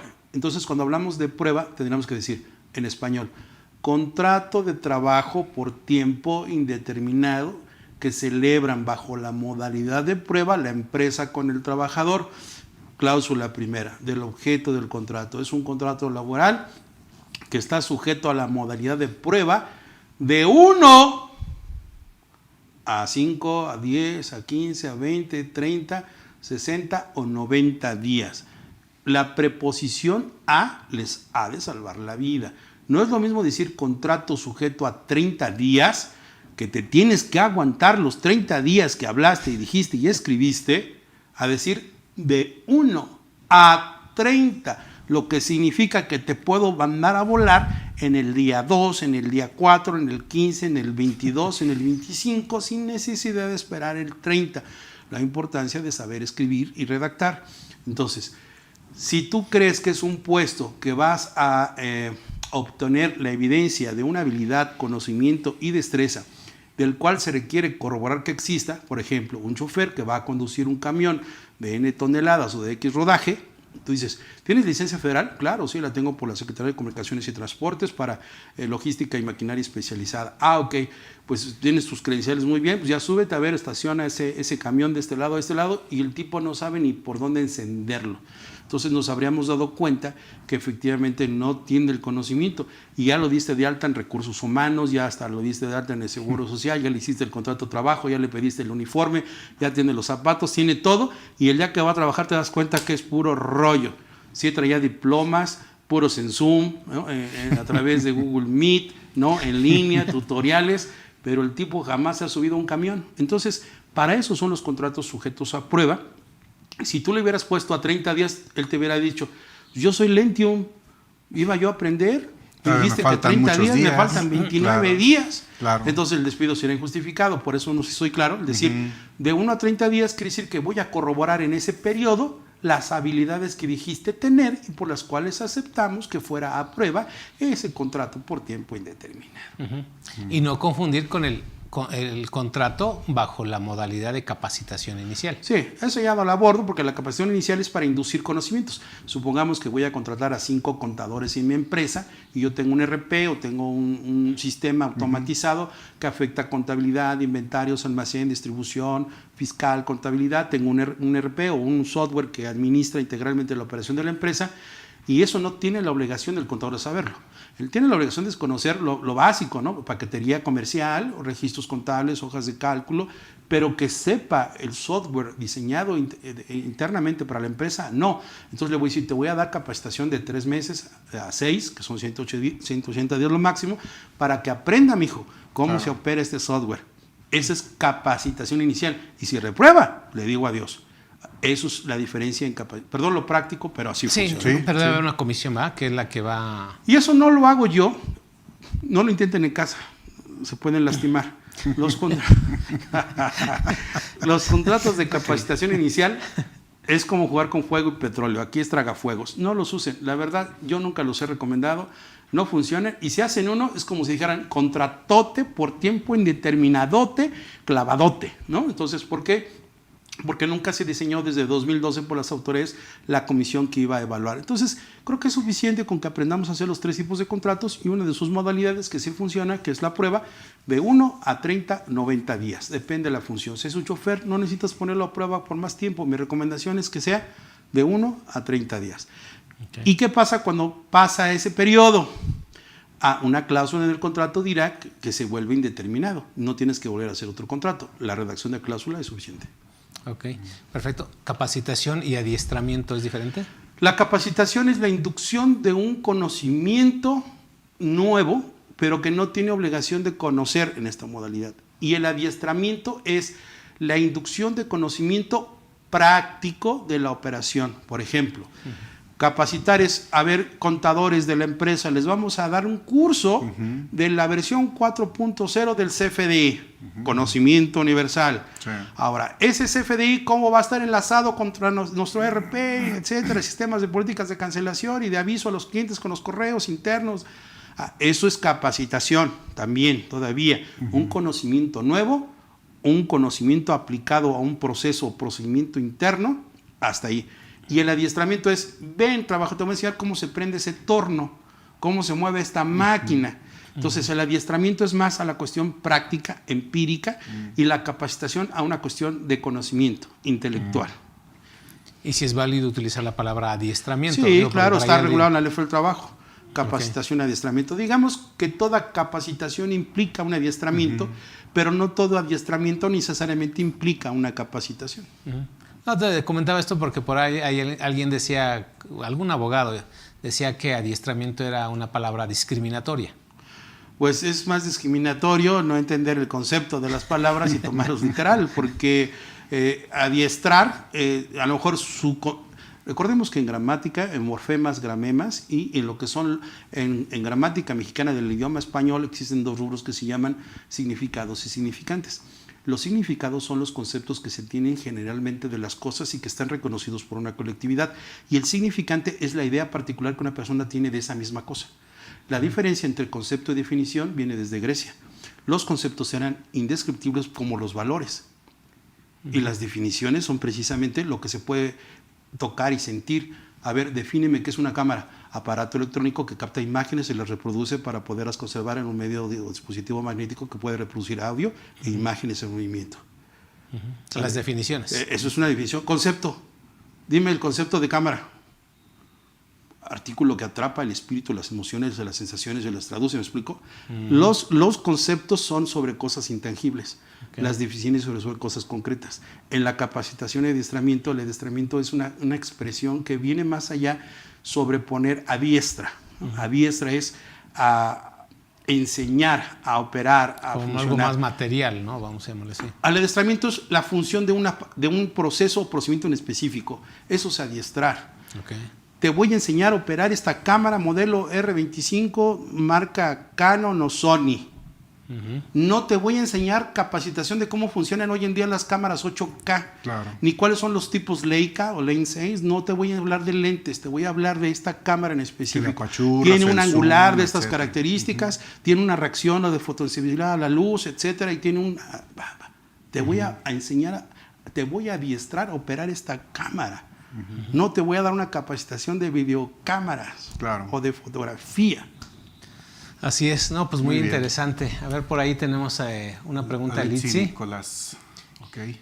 Dice, tengo duda. ¿Un arquitecto puede tener como representante legal a su esposa sin licenciatura, pero a la vez tenga laborando en la constructora más ingenieros? Bueno, esto suena así como que, mire, lejos de que nosotros los pudiéramos defender para decir que no se pueden meter con la estructura de que no es necesario tener un título para desempeñar una función, el error estaría en qué estás remunerando. Si estás pagando por un servicio profesional de arquitectura o de ingeniería, lo menos que viene a mi mente es que va a haber un contrato de prestación de servicios profesionales y los asimilados que estés pagando ahí pues deberían ser honorarios porque es un servicio profesional. Así es. Dicho de otra forma, los asimilados a salarios son aquellos pagos en los que no necesariamente tiene que ver la profesión o el servicio prestado. Decía yo hace rato, yo doy un diplomado, ¿sale? Yo tengo una patente para ejercer como abogado, una licenciatura en Derecho. Esa patente, que es mi cédula profesional, me ampara el ejercicio de una profesión. Si yo celebrara un contrato de prestación de servicios profesionales, entonces lo que me debieran estar pagando son honorarios por ese servicio profesional. Pero puedo hacerlo a un lado y decir, no te voy a prestar servicios profesionales, te voy a prestar servicios independientes, en términos de lo que lo dispone la fracción 146 del artículo 14 de IVA, en el sentido de que no tiene que ver mi profesión absolutamente nada. Eso es lo que tienen que entender.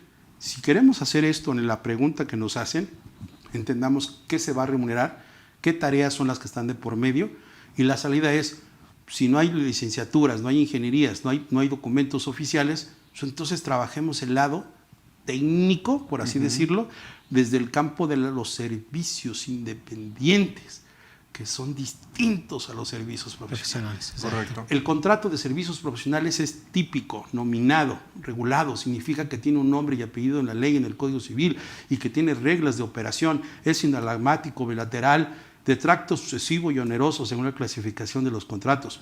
El de servicios independientes es atípico, innominado, y no por eso deja de tener efectos. Estaría como lo dispone el artículo 14, dice, para efectos de la ley de impuesto al valor agregado, se considera que existe prestación de servicios independientes, fracción primera, toda obligación de dar, hacer o no hacer o permitir, sin importar el nombre con el que se le designe en el contrato. Es decir, para materia fiscal no es necesario poner nombres pomposos o educados o bellos. Si las obligaciones califican en el hecho generador con el hecho imponible, en una obligación de dar, hacer o no hacer, eso es lo que el impuesto o la contribución atrapa en términos del artículo 6. No, pues sí, es una cátedra toda Sí. esta. Muy bien. Guillermo González. Si los contadores y el sistema piden su baja el viernes y para el martes ya traen la demanda de la Junta y solo porque les pidieron información para auditoría. Quizás había una consideración en la que hace 3, 5 años, discúlpeme la imprecisión, quien quiera le doy el dato, pero sé dónde buscar y sé cómo están las cosas. Antes existía una situación. No lo des de baja en cuanto salga de la empresa, porque eso se repunta como un despido injustificado. Después el criterio cambia y ahora ya no es determinante la baja. Yo lo hago de una manera más congruente. Si tú vas a tener cómo soportar la separación justificada o injustificada, la separación tiene un juego muy importante y distinta a la de la seguridad social. Porque en los rubros que tienes en seguro social, ¿cuáles son las que te permite? Separación voluntaria.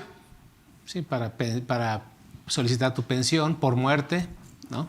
Y no están todos los supuestos. Sí, ¿no? Entonces, si tú pones, por ejemplo, en esa baja, lo único que tienes que cuidar para efectos de una demanda laboral, tú los despides el viernes y te llegan el martes con la demanda. Primero habría que ver en qué entidad, porque algunas todavía tienen juntas locales de conciliación, o hay juntas federales, o algunas ya tienen tribunales de conciliación, y la demanda no llega tan rápido. Primero deben agotar la conciliación, y solamente si no se agota, entonces pasan al trámite del tribunal laboral. Cuidado con eso porque hay engaños, entonces no se dejen sorprender. Por eso les decía lo importante de conocer el nuevo sistema. Entonces, si no tienes experiencia en varios estados o no sabes cómo está funcionando, puedes equivocarte.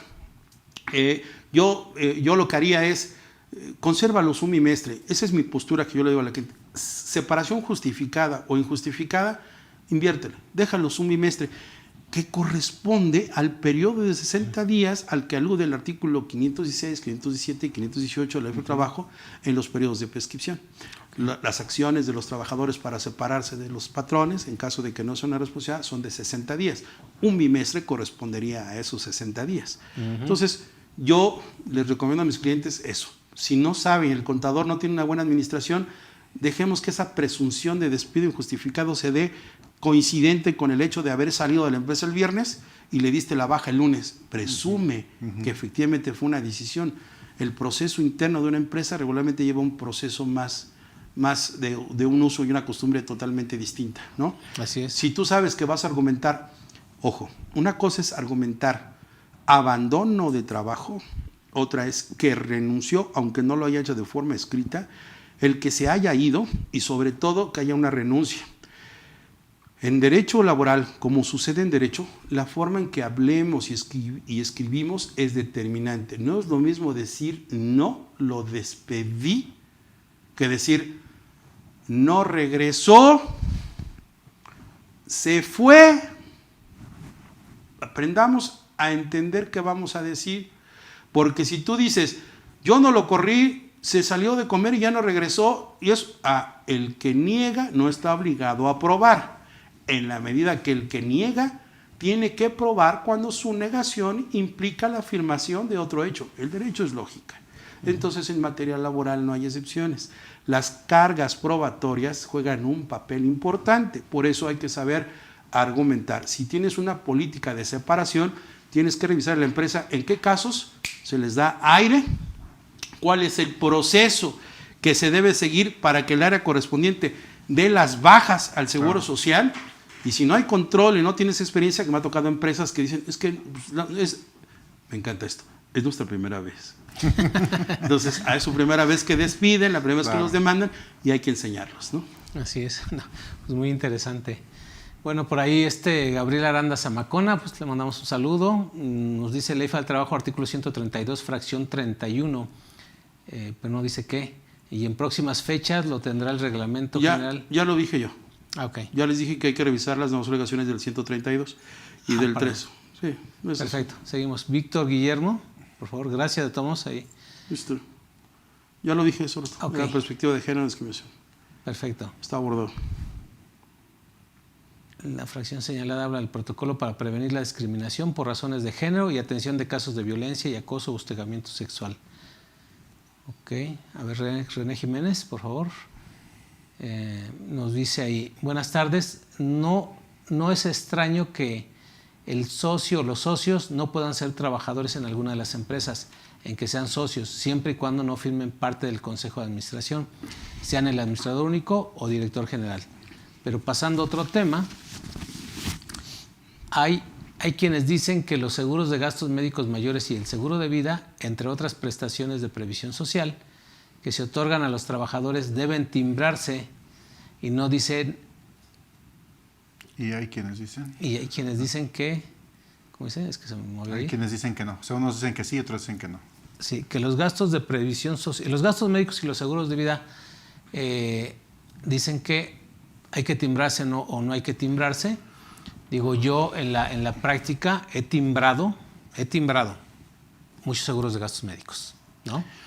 Y son conceptos que le paga el patrón a una aseguradora, ¿sí?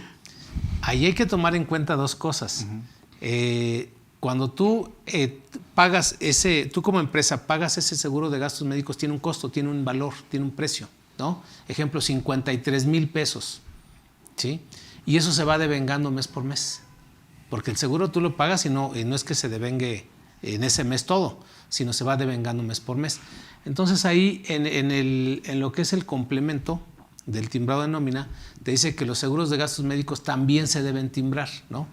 Digo, si nos vamos al fondo y hay quien te dice que no, pues también es válido, ¿sí? Es como, oye, los préstamos a los trabajadores se deben timbrar.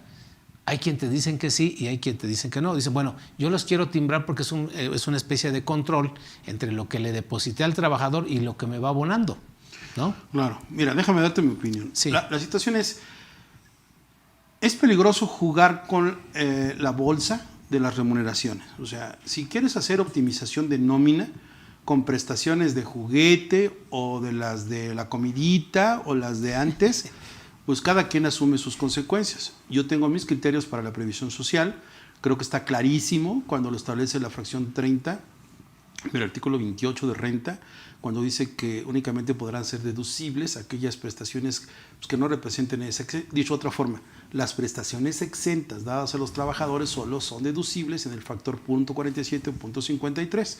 Por lo tanto, la previsión social, que lo que busca son prestaciones exentas, de entrada no es deducible al patrón. Yo de entrada eso ya no lo veo atractivo. Hay otros esquemas que ya los abordaremos en otro momento. Sin embargo, si vas a hacer esos pagos, mi política es no te metas con la nómina. La nómina es transparente y tiene diferentes ejes. Tiene ejes en materia fiscal, en la Secretaría de Finanzas de los estados con los impuestos en las nóminas. Tiene efecto en el Seguro Social, en el Infonavit y tiene efecto en ICR, en el SAT. Es como si apuntara 5 cañones sobre ti y nada más estás controlando uno. Eso es bárbaro. Los tiempos de hoy exigen administración de riesgos. Yo lo he dicho. Métete en los problemas que tengas la capacidad de controlar y solucionar. No generes problemas que no están a tu alcance controlar. Porque si te buscas tus problemas, tienes que tener en la misma proporción la capacidad de solucionarlos. Claro. Y si vas a timbrar y te da más seguridad, en estos tiempos yo no quisiera tener los reflectores de esos 5 cañones que me apuntan. Además, ¿cuál es el efecto de no timbrar? Digo, si la respuesta está clara, si me vas a dar la respuesta que me va a dejar dormir tranquilo, la acepto. Pero hasta el día de hoy, creo que el timbrar es comprar un seguro de tranquilidad en las remuneraciones a los trabajadores sobre cuestiones que no estoy combatiendo. ¿Quieres hacer planeación? ¿Quieres de verdad erosionar la base? ¿Quieres dar prestaciones exentas sin que que tengan limitante de la deducción? Hay otras fórmulas, te lo aseguro, al menos 2 al 100. Sí, entonces te digo ahí, yo en lo particular sí los he timbrado, no nos cuesta nada. Y te vuelvo a interrumpir más. Y acuérdate, el artículo 27, la Ley del Seguro Social, y el artículo 84 se componen de la misma gramática, a excepción de una sola palabra, alimentación, que sí está en el párrafo del artículo 27. Sin embargo, en estructura de normas, en el caso del artículo 84 es numerus apertus, es decir, la lista es interminable de los conceptos que lo integran. También en la Ley del Seguro Social tiene el mismo concepto. Sin embargo, para los no integrantes es numerus clausus, es decir, cerrado a la lista que está mencionada en el mismo 27 para no integrantes a la base de cotización. Lo que significa que ese primer párrafo en 84 y 27, Ley Federal y Ley de Seguro Social, en la parte última dice: el salario se integra con los pagos hechos en efectivo, cuota diaria, percepciones, gratificaciones, alimentación, primas, comisiones y cualesquier otra cantidad que se entrega al trabajador por su trabajo. Entonces, entendamos de una vez que una cosa es que sea por su trabajo, a muy distinta por la relación de trabajo.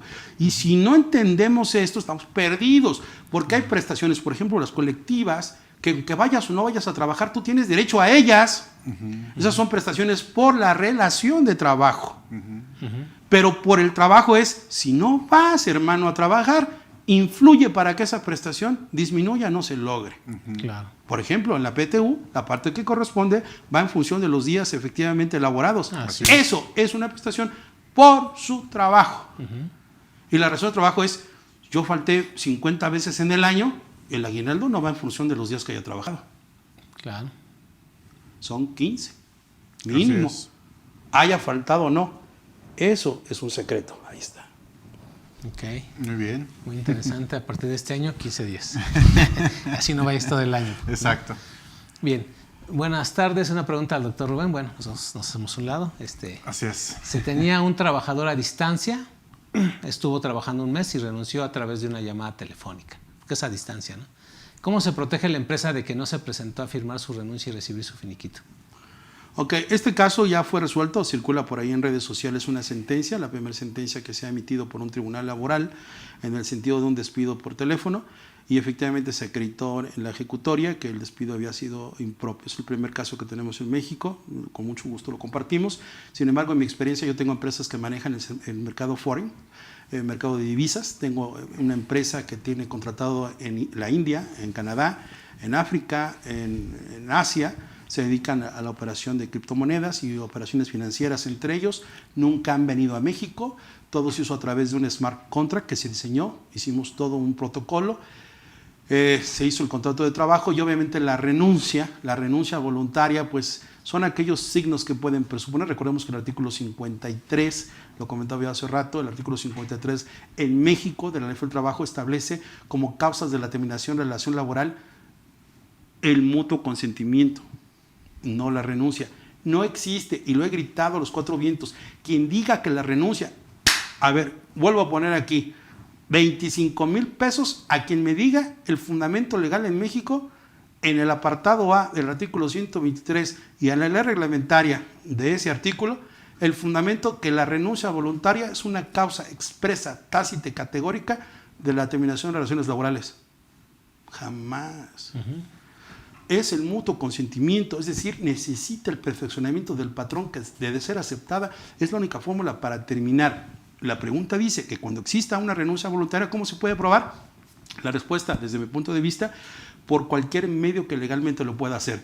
Confesional, testimonial, documental, correo electrónico o cualquier otra que por el avance de la ciencia o la tecnología permita demostrar y causar convicción al juzgador de que se logró un hecho de acción o de omisión.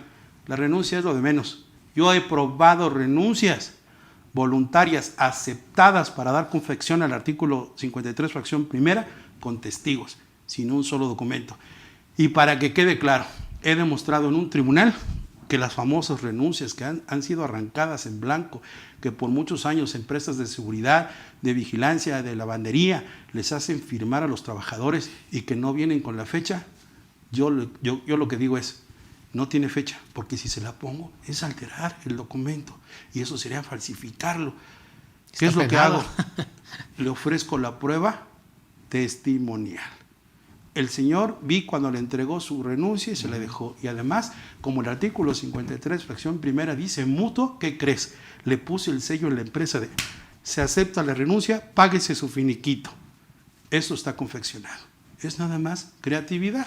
Así que desde mi punto de vista, la renuncia es un mito del que tenemos que acabar. Y en trabajadores a distancia, ojo, hay que entender esto.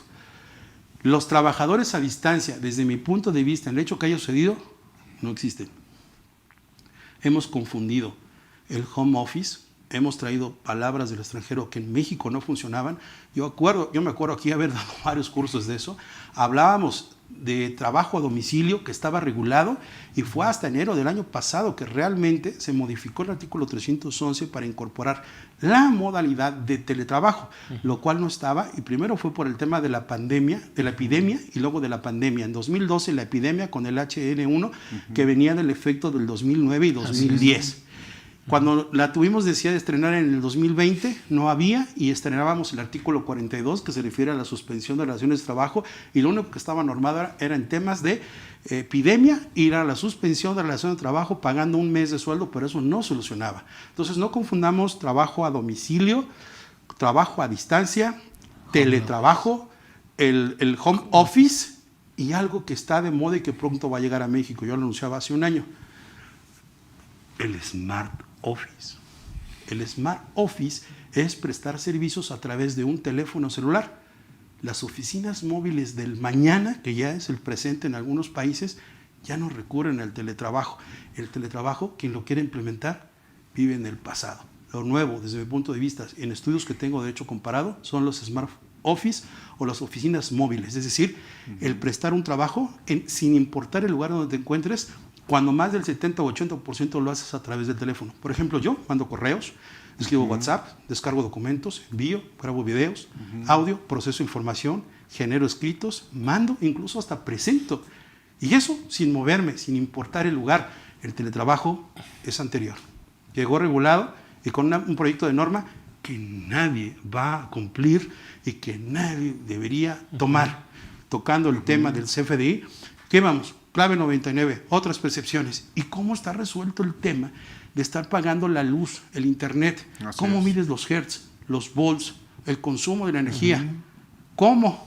Sí, muy Y complicado. si eliges. Por eso, cierro esta parte, la norma, ese proyecto, establece en el primero y segundo y tercer párrafo de su anuncio que se cuentan con 60 días. Entra en vigor 180, sí, pero primero hay 60 días para recibir la consulta de los sectores interesados para integrar, criticar, perfeccionar o demostrar bajo qué otros mecanismos pudiéramos llegar. Pero no hay ninguna. Participaron cerca de 70 protagonistas en el diseño y ninguno estuvo involucrado con el tema de cómo puedes determinar el consumo de energía eléctrica y de información, o de bytes o de hertz en este caso, Claro. y cómo es la parte proporcional. Las normas oficiales mexicanas, junto con laboratorios como la FCE, la CCE y la CE, que son laboratorios europeos y canadienses y americanos, establecen claramente que el consumo depende de la altitud, la presión atmosférica y la fluidez de la energía eléctrica en México. Nuestro único proveedor es Comisión Federal de Electricidad. ¿Y qué cree?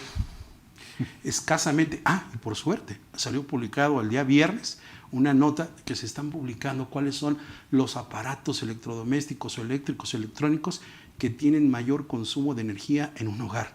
No está definido cuánto consume un ordenador, cuánto consume una laptop, cuánto consume un teléfono celular, cuántas personas pueden estar conectadas al mismo sitio de proveeduría de internet. Así es, del router. Si vives en donde hay zona de fibra óptica o donde todavía es con antenas repetidoras, ese proyecto de norma nació como la misma 035, inalcanzable, inmaterializable y servirá únicamente para dar cursos y entretenernos. Muchas gracias.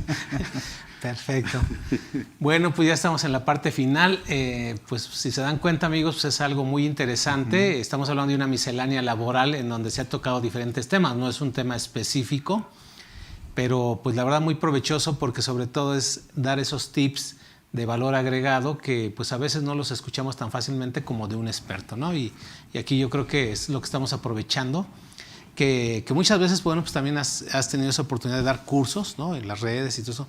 Pero hoy en día este tema de la miscelánea laboral, pues nos gustó porque dices, oye, pues ya es algo que vamos, ¿cómo resumir 10 años ya lo dijiste hace rato, en un papelito, ¿no?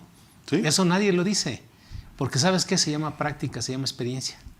Y muchas veces, digo, con todo respeto, algunos amigos pues se ponen a leer láminas y eso no es la idea. Hoy en día tenemos que revolucionar también la educación, ¿no? Y aquí estamos para eso. Yo hoy dije, en 5 minutos les timbro un CFDI 4.0 y paren de contar.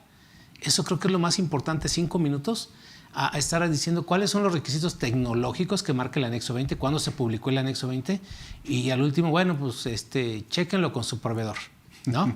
Para que timbre. No, aquí estos son los parámetros. ¿Por qué no te timbra? Por esto, ¿sí? Pero lo más importante fueron 5 minutos. Y aquí ahorita en 5 minutos dijiste, oye, ¿quieres resumir 10 años de toda la miscelánea laboral? Agarra un papel. O sea, eso es lo que hoy me llevo. Así como hace un año aprendí de ti este tallo con espinas, pétalos, hojas, y huele a rosa, es rosa, ¿no? Claro, y puede ser la de Guadalupe, ¿no? Arriba los problemas.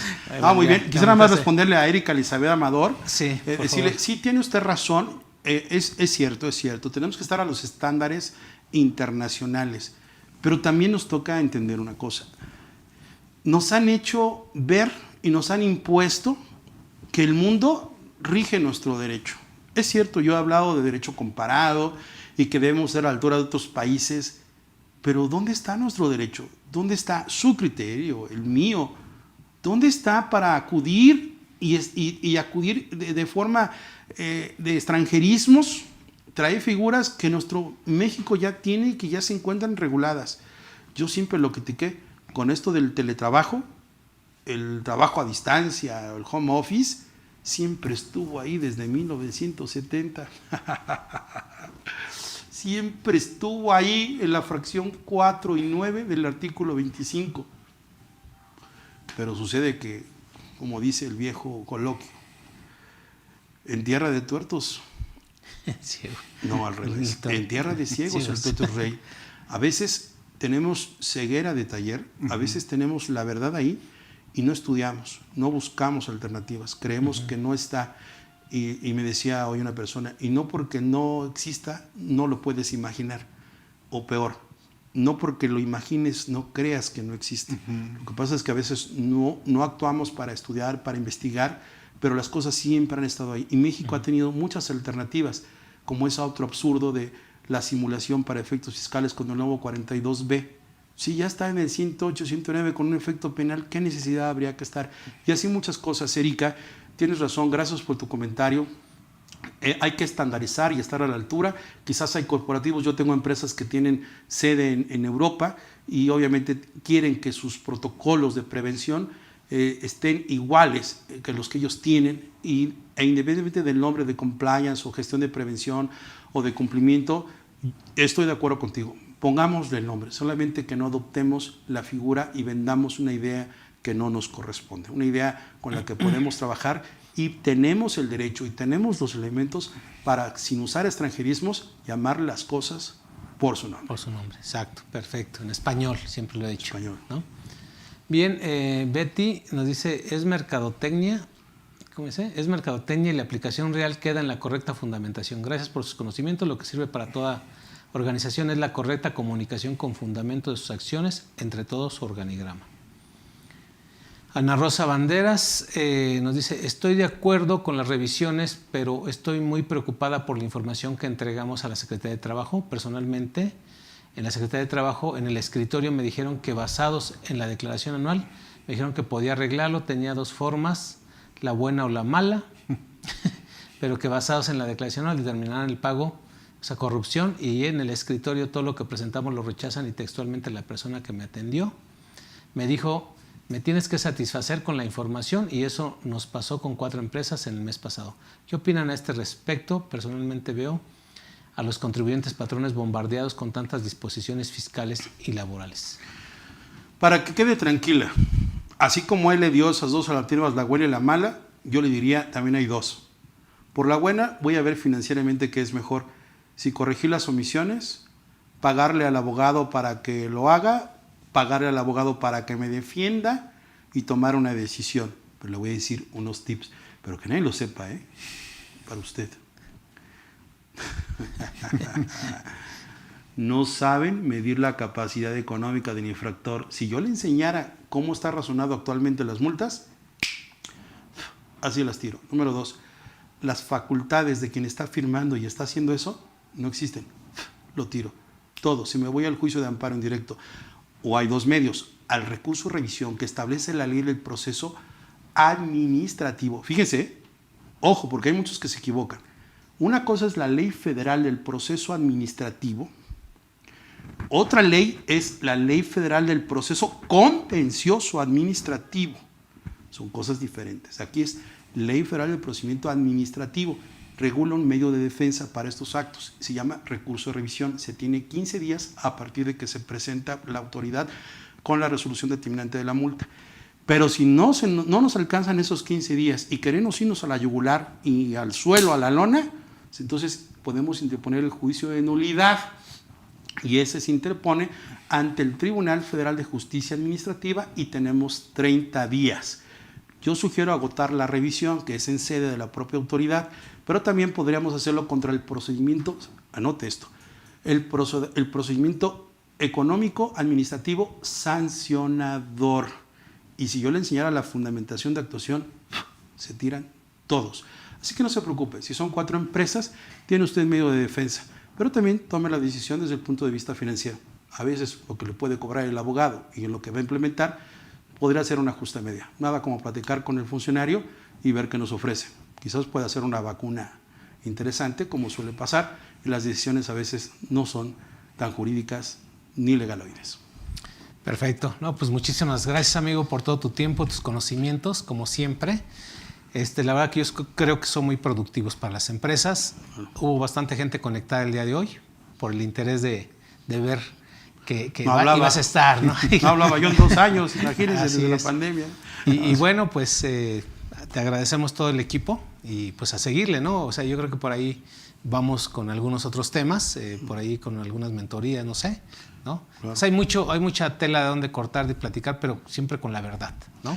Así es. Bueno, pues yo te agradezco nuevamente, Telésforo. Y quisiera pedirte que si nos apoyas con el mallete del cual es tradicional tuyo. Nadie lo ha tocado, ahí está. Niñas, es hora de bailar. No, pues primero más que nada agradecerte nuevamente, Ricardo, muchas gracias. Gracias por venir. Gracias a ustedes. A don Javier Ávila, director de CADEFI, a todo el personal, el staff, a Miguel Ávila también, a toda la gente que siempre está, a Luisa Ávila, que realmente es la que da la verdadera sensación de placer estar aquí, porque dicen que hay formas de encantar a las personas, por el habla y por el estómago. Yo creo que Luisa hace la parte por ese sentido. Perfecto. Le mando un saludo. Está escuchando. Muchas gracias y a todo el personal. Así que, pues, estoy muy emocionado, de verdad. 2 años sin hablar, contenido, la pandemia me hizo, y pues enhorabuena, que tu programa siga muy fructífero, muy provechoso y que dure mucho tiempo. Muchas gracias. Esto es la justicia y la unión con legalidad, porque esto es laboral en serio.